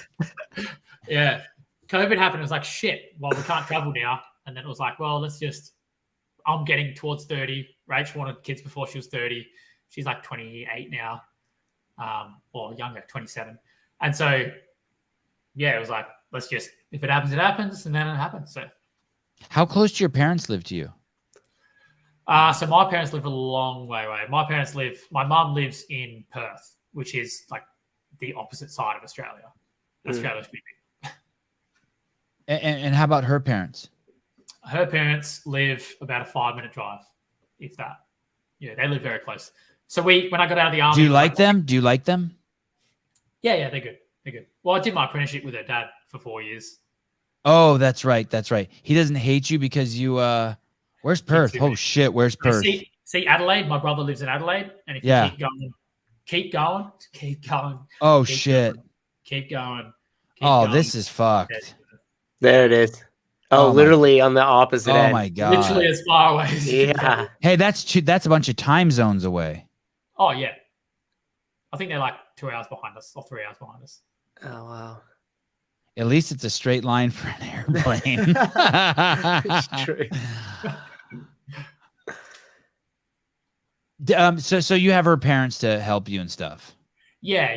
They live just down the road, and like, yeah, it's lucky that we got her parents. Like, I don't know how people do it without any family around. Like, what a weird country this is. Is Australia considered an island? I think so. And that's a country down there too, Tasmania. They got their own shit going on. No, that's part of Australia. Oh, it's one of our states. And that whole middle part, that whole brown part or tan part, there's just no one lives there. Oh, very few people. You might have heard of like Uluru or like Ayers Rock. You know, that big red rock that sticks out of the earth. You may have seen that. When people think of Australia, they think of that. It's like a touristy place. That's why can't people live here at Lake McKay? Because that wouldn't be like a lake like you guys have. Like your inland lakes are like legitimate lakes. That would be more than likely just not that. Plus, around it is just desert and yeah. So is that just salt? Is that like just 6 inches deep and just full of salt? I don't know. I'm not sure. But if you look, there's nothing that feeds that, right? So your lakes are all fed from like snow melting higher up. Whereas that is just like happens to be there. You know, it's not like constant being fed from fresh. A geology and geography lesson by Jake Singleton. Did I say your last name right? Singleton? Yeah, that's right. Also, not a doctor, so that could be wrong. Okay. Understood. What about this top part? What's about this top part here, Darwin? Like, what do you guys do when you graduate? Does anyone from high school? Is anyone okay? Let's get a car and just search out the weirdest spots in Australia. Heaps of people do that. Like trips around Australia. It's mostly retirees. Like get a caravan and drive around Australia for 10 years until they die. Dude, look, there's no roads in here. Look at this. Look at this city here. There's nothing. Jigalong. Look at Jigalong. You can't even drive there.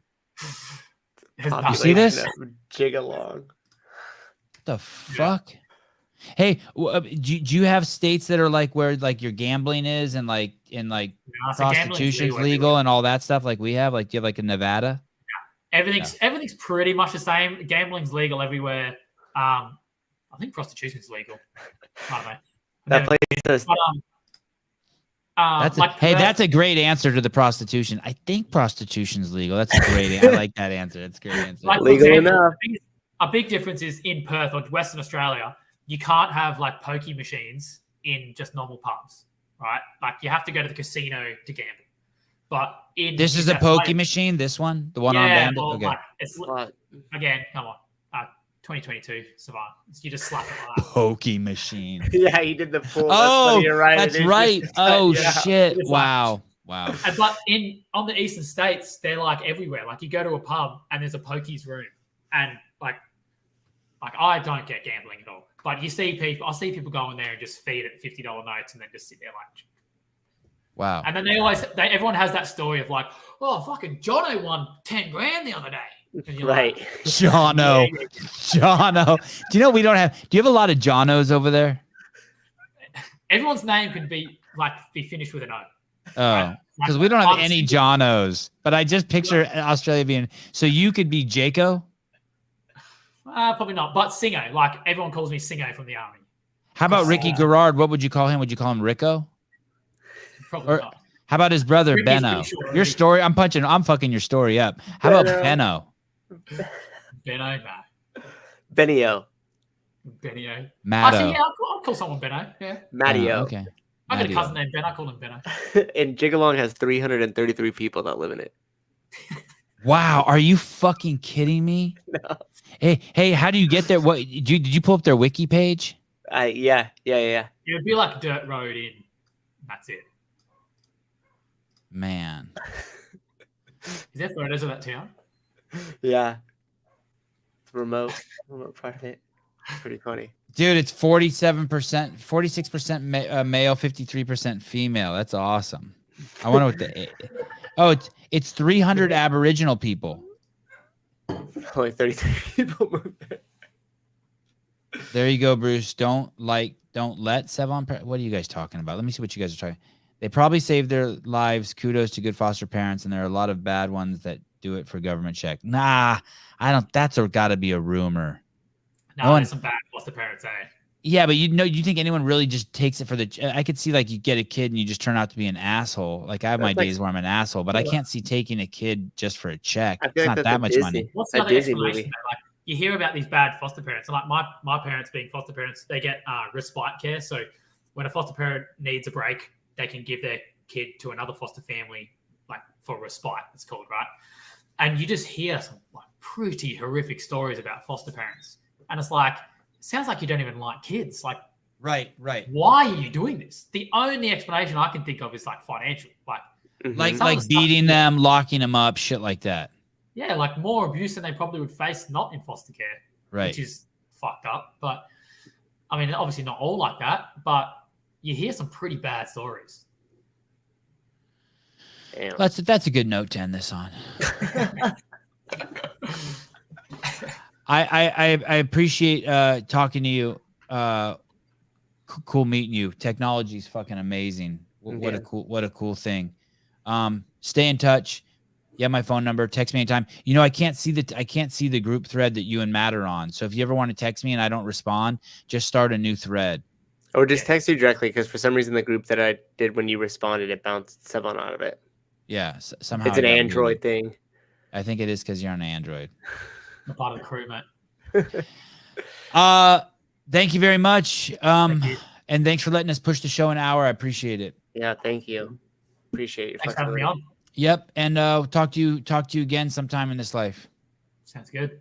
All right, brother. Thank you, Jake. Thanks, Jake. Yeah. Appreciate you, bro.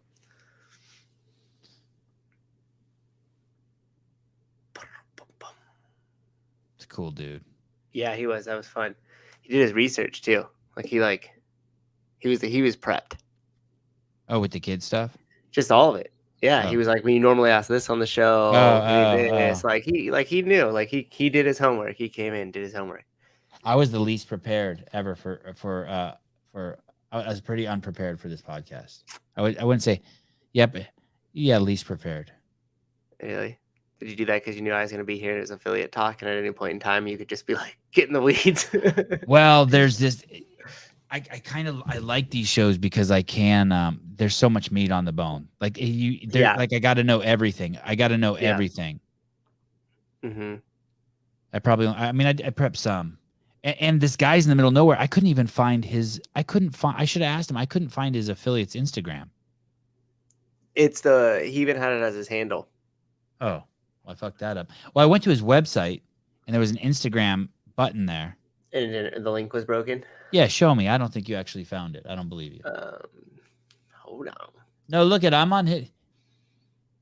Oh, he had it as handle on the show. On his name. Oh, yeah, you're right. Okay. But look if you go to his Instagram, he doesn't have it as a link. Look, it was the first one that popped up. OneFive, CrossFit OneFive. Oh shit, you're fucking me up. CrossFit One. Oh, you follow it. Oh, I do. Mm-hmm. God, I suck. And I think he has Lisa right there on the front. Damn, I should have pulled it up and asked them. And he's got a good Glassman code on there. Our understanding is that the needs of Olympic athletes and our grandparents differ by degree and not kind. Greg Glassman, founder of CrossFit. Jake Singleton goes on to write, this quote from 2002 stands true today. Lisa is performing a heavy clean and jerk here, just like you see at Olympics. She's doing this because she knows this will carry over into everyday life. Oh, I just had a minor stroke. Lifting a heavy object to place on a high shelf. The benefits of this type of training are limitless. Cool. Looks like a clean gym. Yep. Definitely. He was raised in a caring home. Yeah, for sure. With the amount that I pay in rent, I always make the joke with Grace that we should just move into like a mansion out here and just run the classes in our backyard. When people show up, we're like, oh yeah, this is our new location. This is the way we run shit now. So I like how you establish a timeline during these types of podcasts helps create a story. Oh, like of their life. Dude, I know cool. This one I was kind of trying something new. I didn't want to like just start at the beginning. Thanks, Bruce. Just did my 100 burpees. Damn. Two of my firefighters at Hayward Fire did 1,000 burpees the other day. Wow. What do you say when someone does that? Do you tell them that you don't like that? You probably shouldn't do that. You're gonna hurt yourself, or you're like, attaboy. The first question is I was like, did you actually really do 1,000? How long did it take you? And he was like 2 hours and 38 minutes. And my God. And then I said, what was your strategy? Because instantly, like, I don't know. I'm way more curious about that side of it, like how they broke that into small parts or anything like that. And then this one is also a friend of mine. I've known him since high school.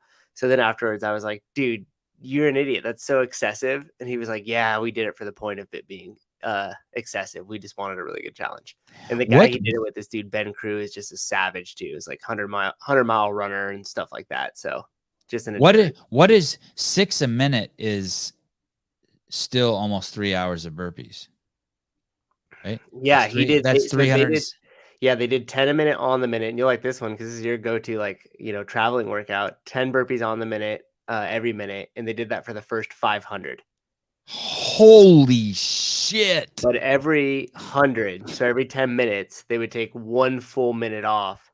And then after the 500 burpees, they went to 7 on the minute, every minute, and then started taking 2 minutes off. Oh man, I wish you wouldn't have told me that. Yeah, and so I think if you do it for makes me want to try it. That is crazy. 7 of them on the minute for like 143 minutes gets you 1,001, something like that. Hey, dude, I wonder how their hips are gonna feel. Oh, they were he was torched. His midline and his hip flexors, yeah, and he said even too, he was like, my chest was just blown out just from the repetition of like. But these especially these two that did it, they're just. How old are they?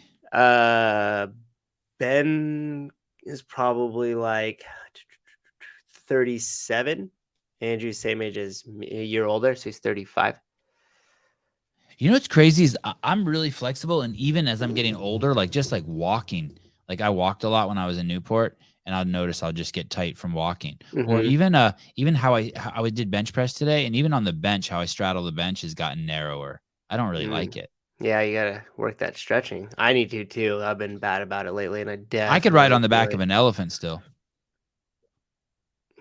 I've never seen an elephant in person, so I wouldn't know. Like if you can't get your legs open wide like this, you can't ride it. It'll just fucking rip you open at the cock and balls at the seam. That would probably be me.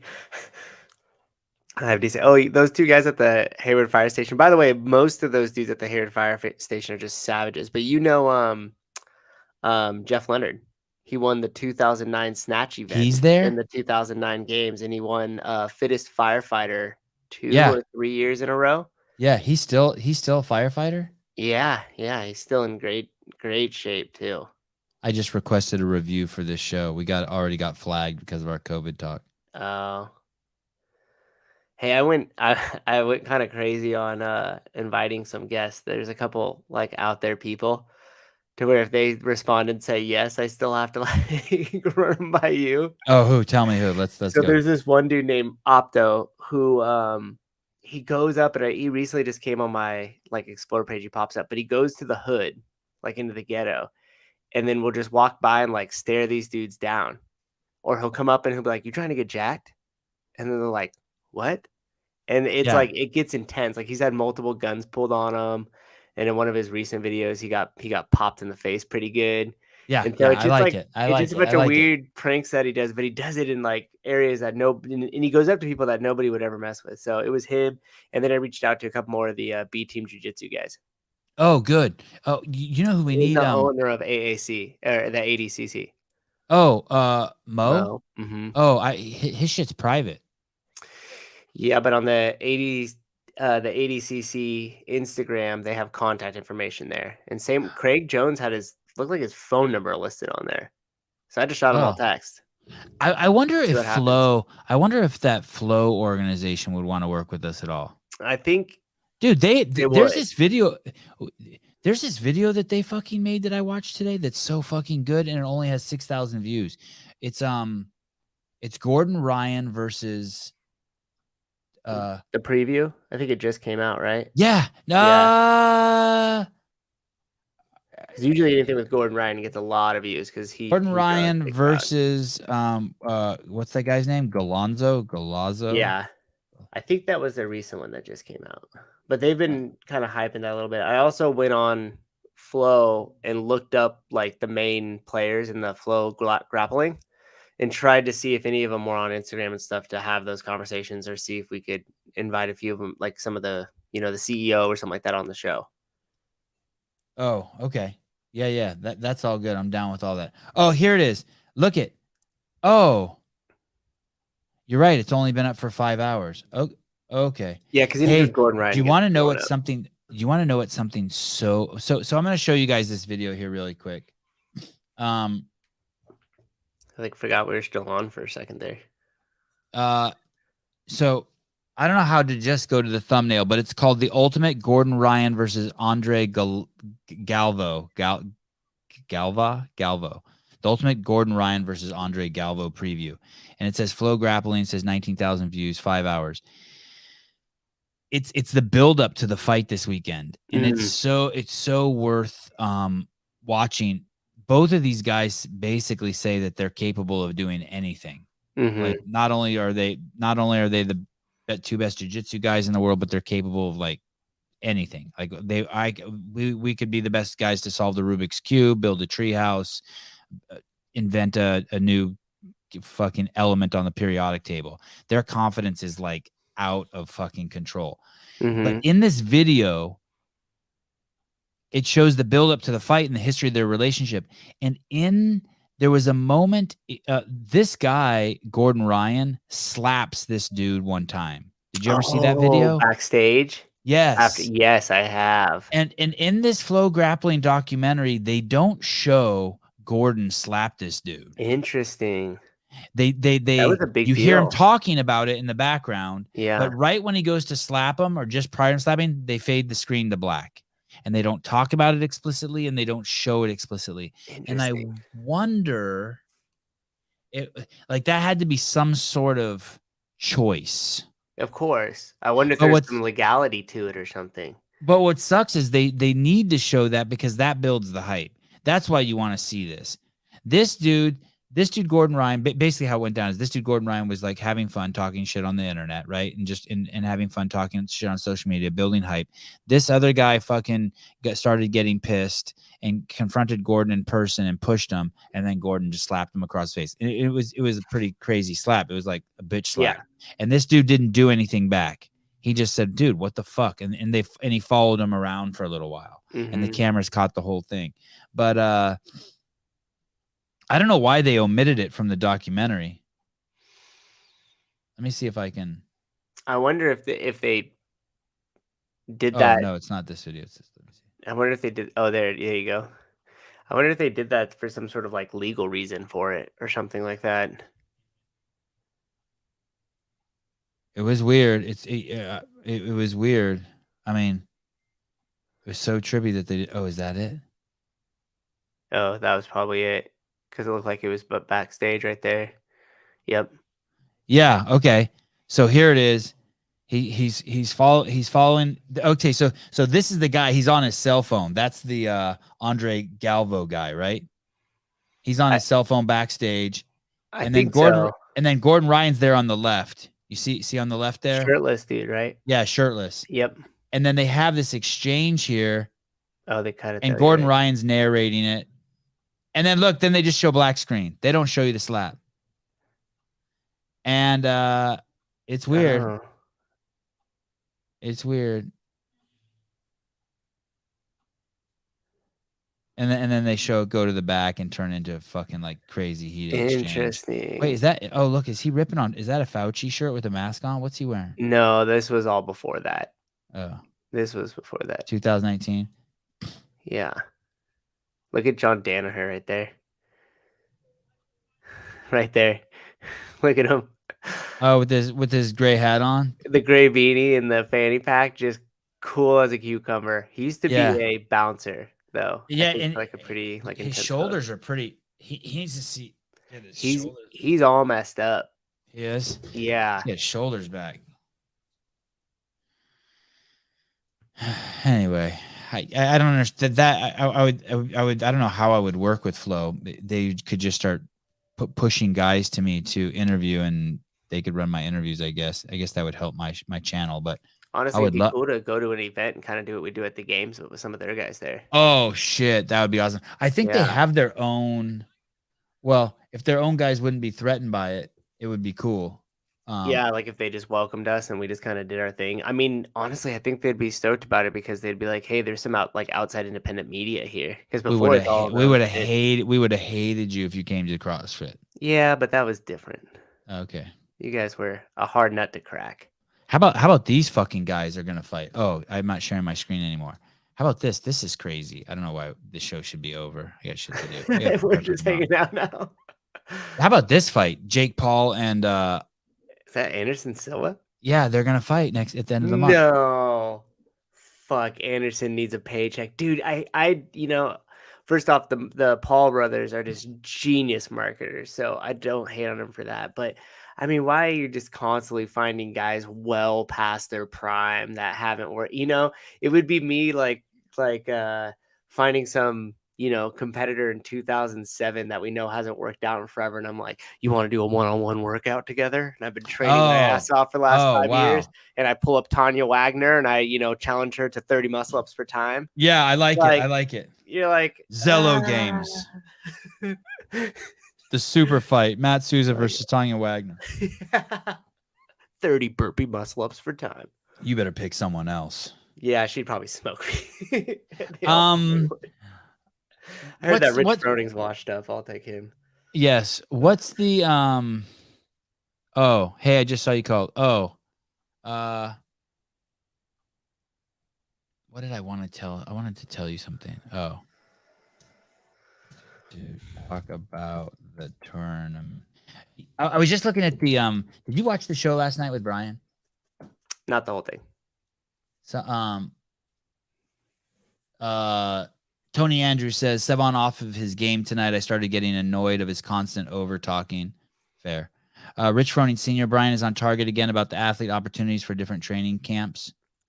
Talking about under 25 men, and they forgot the champ.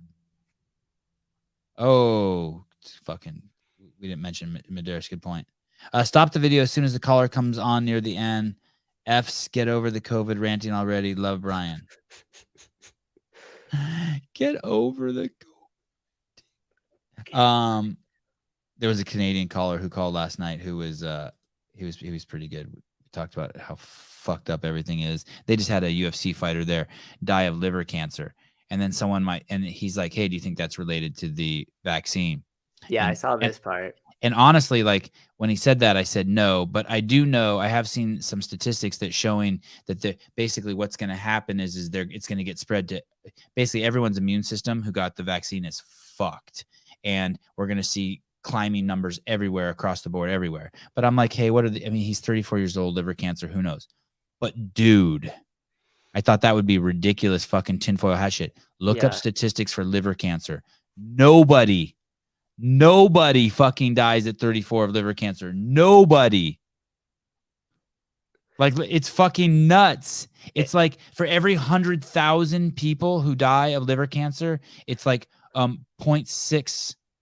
It's not even one full one is 34. Yeah. Let alone this was the show this morning, right? This morning. Was that this morning? Yeah. Oh, Because I saw this part that you're talking about here. Can we get a chapter section? So I mean, I didn't even think about going there, but fuck, I just looked up liver cancer statistics. Man, if you die, there's whole age groups where no one dies from liver cancer, like 14 to 18. Just no one in the United States dies from liver cancer. Mm-hmm. So if you die from liver cancer at 14 to 18, something's wrong. Like you live too close to power lines or something. Who knows? Can we get chapter sections for these long podcasts? Sure. If someone. Well, the problem is that because of the content material inside of it, YouTube won't allow us to generate timestamps automatically, how it's done a lot of the time. So we'd have to go in by hand and do that, which makes it a lot tougher, obviously. Yeah, tougher. Let me know when we're back on topic. Brian said that when I'm such a professional all the time. My God, man, ease up a little. Brian needs to stop being such an adult and laugh at some of the shit. That was when I put. Did you see the Humbler? Yeah. Did you see the Humbler? Yeah. I like it though when Brian ignores it. Yeah, because I know he owns a Humbler. He owns a fucking Humbler. It's a good. It's a good dynamic, but I could see how people. I don't even touch my own balls. Sorry, go ahead, Susan. Go ahead. No, I was just gonna say it's a good dynamic, but yeah, sometimes Brian seems a little sassy when it gets off topic there. He's serious. I like it. I would imagine they had Annie set as a backup. I don't know what that means. I'm only gonna read the comments where if you're talking shit to me. When are we seeing Craig Jones on the podcast? Dude, I would love to have Craig Jones on. Hey, I'm trying. Dude, the J-Rod podcast was insane. The last half hour J-Rod opened up. That was so good. Was it just me or did he exponentially grow like with the camera from the first time we had him till now? Right? So, well, even the first 5 minutes of this podcast when Jason was on, it was fucking weird. Not because of Jason. Yeah, he was. No, Jason does great in those shows. Yeah. I really like Jason's I really like Khalipa's input on the jiu-jitsu stuff because he's like the Brian of that world a little bit, right? Yes, like you have all the baseline, but he's not close to being the Brian of the world, but right. He fills that role. You get what I'm saying? Yes, he fills that role. He actually does jiu-jitsu. Right. And he's intimate with those competitions. Brian actually does CrossFit. Stuff like that. You knew what I meant. Hey, what did happen? We do need to this Tony is Webster again. This is good. Brian yelling at Sevan like a disappointed dad. Someone writes, where dealing with Sevan is like explaining the cloud to someone at a retirement home. Have you ever tried to explain cell service? Like sometimes I'm in so much trouble. I try to explain to my mom cell service versus Wi-Fi. Yeah. And holy fuck. You understand those things? I don't understand it enough to try to explain it. I understand all that shit. I'm a fucking genius. Sevan's a big picture creative. Everyone knows all the deets. Should go through Souza, but they're funny when they get into it for sure. Sevan is big picture creative. Everyone knows all the deets. Should go through Souza. Who's okay? I don't know. Oh, because the scheduling stuff. Oh, and like the times removed, and then he was like, I was on there too, and I was watching it, and he goes, "Oh yeah." Oh, I know. I'd let him He's through. like, That was fine. Yeah, I was just like, and he's I like, I told pretend, you a week ago. And I was like, I didn't know about these shows a week ago. That doesn't make sense. I pretend like I listened to that stuff. Asshole, Sevan. Oh my goodness. I saw Avi. What did he say the other day? He like gave my mom the Heisman or something. My mom and I were close to each other talking, and he walked between us and like gave her a little body contact. I'm like, what did I say to him? He goes, "You just pushed my mom?" He goes, "Maybe," or something. Fucking so funny. It was so funny. I go, today we were at the beach and my mom's carrying a chair or something. I'm like, "Hey, carry that for your grandma." He goes, "I'm not carrying stuff for her until she has a cane." It's like, damn, my mom's like, goodness. Damn. Oh Boy. The Armani story was hilarious. Yes, I agree. Women like Haley raising good humans are contribute. Okay, good. I like the Armani story too. Those are some of right. my favorite members at the gym. Like a lot of times the women at the gym, especially when I coached all the classes, it's not as much now. But I would be one of the first people that they would tell majority of the times before their family about their pregnancies. Wow. Yeah. And so it was something I kind of took with like a badge of honor a little bit, and it would be real early. So they wouldn't, you wait that certain period before you start telling everybody and everything else. But I would always get told the first, and I would always instantly think like, now I get like buy one, get one free. Like not only am I helping the health of the individual that's there, but I know that if this mother is exercising and they're eating right throughout the whole entire pregnancy, like I've just made your kid that much smarter, right? Yeah. Like with you staying active and you eating right and you being focused on your movement and your health the whole time through this pregnancy, like it's going to exponentially help the child's health and development and all that stuff, especially when you very first are pregnant and you start eating. Oh, I could have done a cool book reference, but I don't have it on me. But it talked about. Is that Paper Street Coffee up there? Yeah. I just saw the P and I thought it was a Plan B I need packaging. some more. I got like the most recent books that I read up on that show. I should shift it and put something here. I just haven't yet. But anyhow, it talked about how nutrition, when the baby's first being formed and stuff like that, is massive for different things that will turn on or trigger in the genetics of that baby. It's a book that talks about it? Yeah. I don't have it on. I'd have to go over there and look at it. Hiller is so good. Hiller was so good with the kids, man. He was so good. I told you I really enjoyed my time with him on the week at the games. Like generally like did it. Like when we were like, it was funny. Grace was making fun of us a little bit, and so was Alexis. But when we like left, I was like, because he's in Chicago, and before I saw him in person again, stuff. I was like, all right, man. And then she was like, oh, it's like when you meet a friend at summer camp and you have to leave. And like, like giving us so much crap. You guys spent some quality time together too. Yeah, we did. Grinded. He did. And he was picking me up on a Sunday when I was dragging. It was like the last little bit of fuel I had to get me through the finish line. Hey, we're about to go to 19,000 subscribers. Yes. That's cool. Yeah. All right. Tomorrow morning, Castro is doing timestamps. Good. I don't even know how to do timestamps. I wouldn't even know where to start. Brian was sassy this morning. Sorry, go ahead. No, I was just gonna say he's doing timestamps because his material is PG. Oh, and his videos are so short. Right. Okay, we talked to Jake. That was tonight. Then tomorrow morning at 7 a.m. we have women top 30 of all time history of CrossFit Games, and then at 10 a.m. we have Keelan Henry. I think he took 40th at the CrossFit Games. He had to pull out. Yep, from South Africa. And then Wednesday we have the greatest racquetball player to ever play the game. I am so excited to meet him, Kane Waislinchuk. Like by far the greatest. Like there's not even like a second place. And then on Thursday we have Kevin Kessler on. He's a heart attack survivor. I think his ticker fucking stopped working in a CrossFit gym.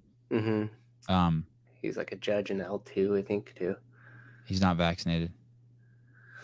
And then Friday, it doesn't look like we have I don't know what we're doing Friday. I don't know if we're doing a UFC show with that in regards to because it's the Corey Sandhagen fight. It's a pretty weak card.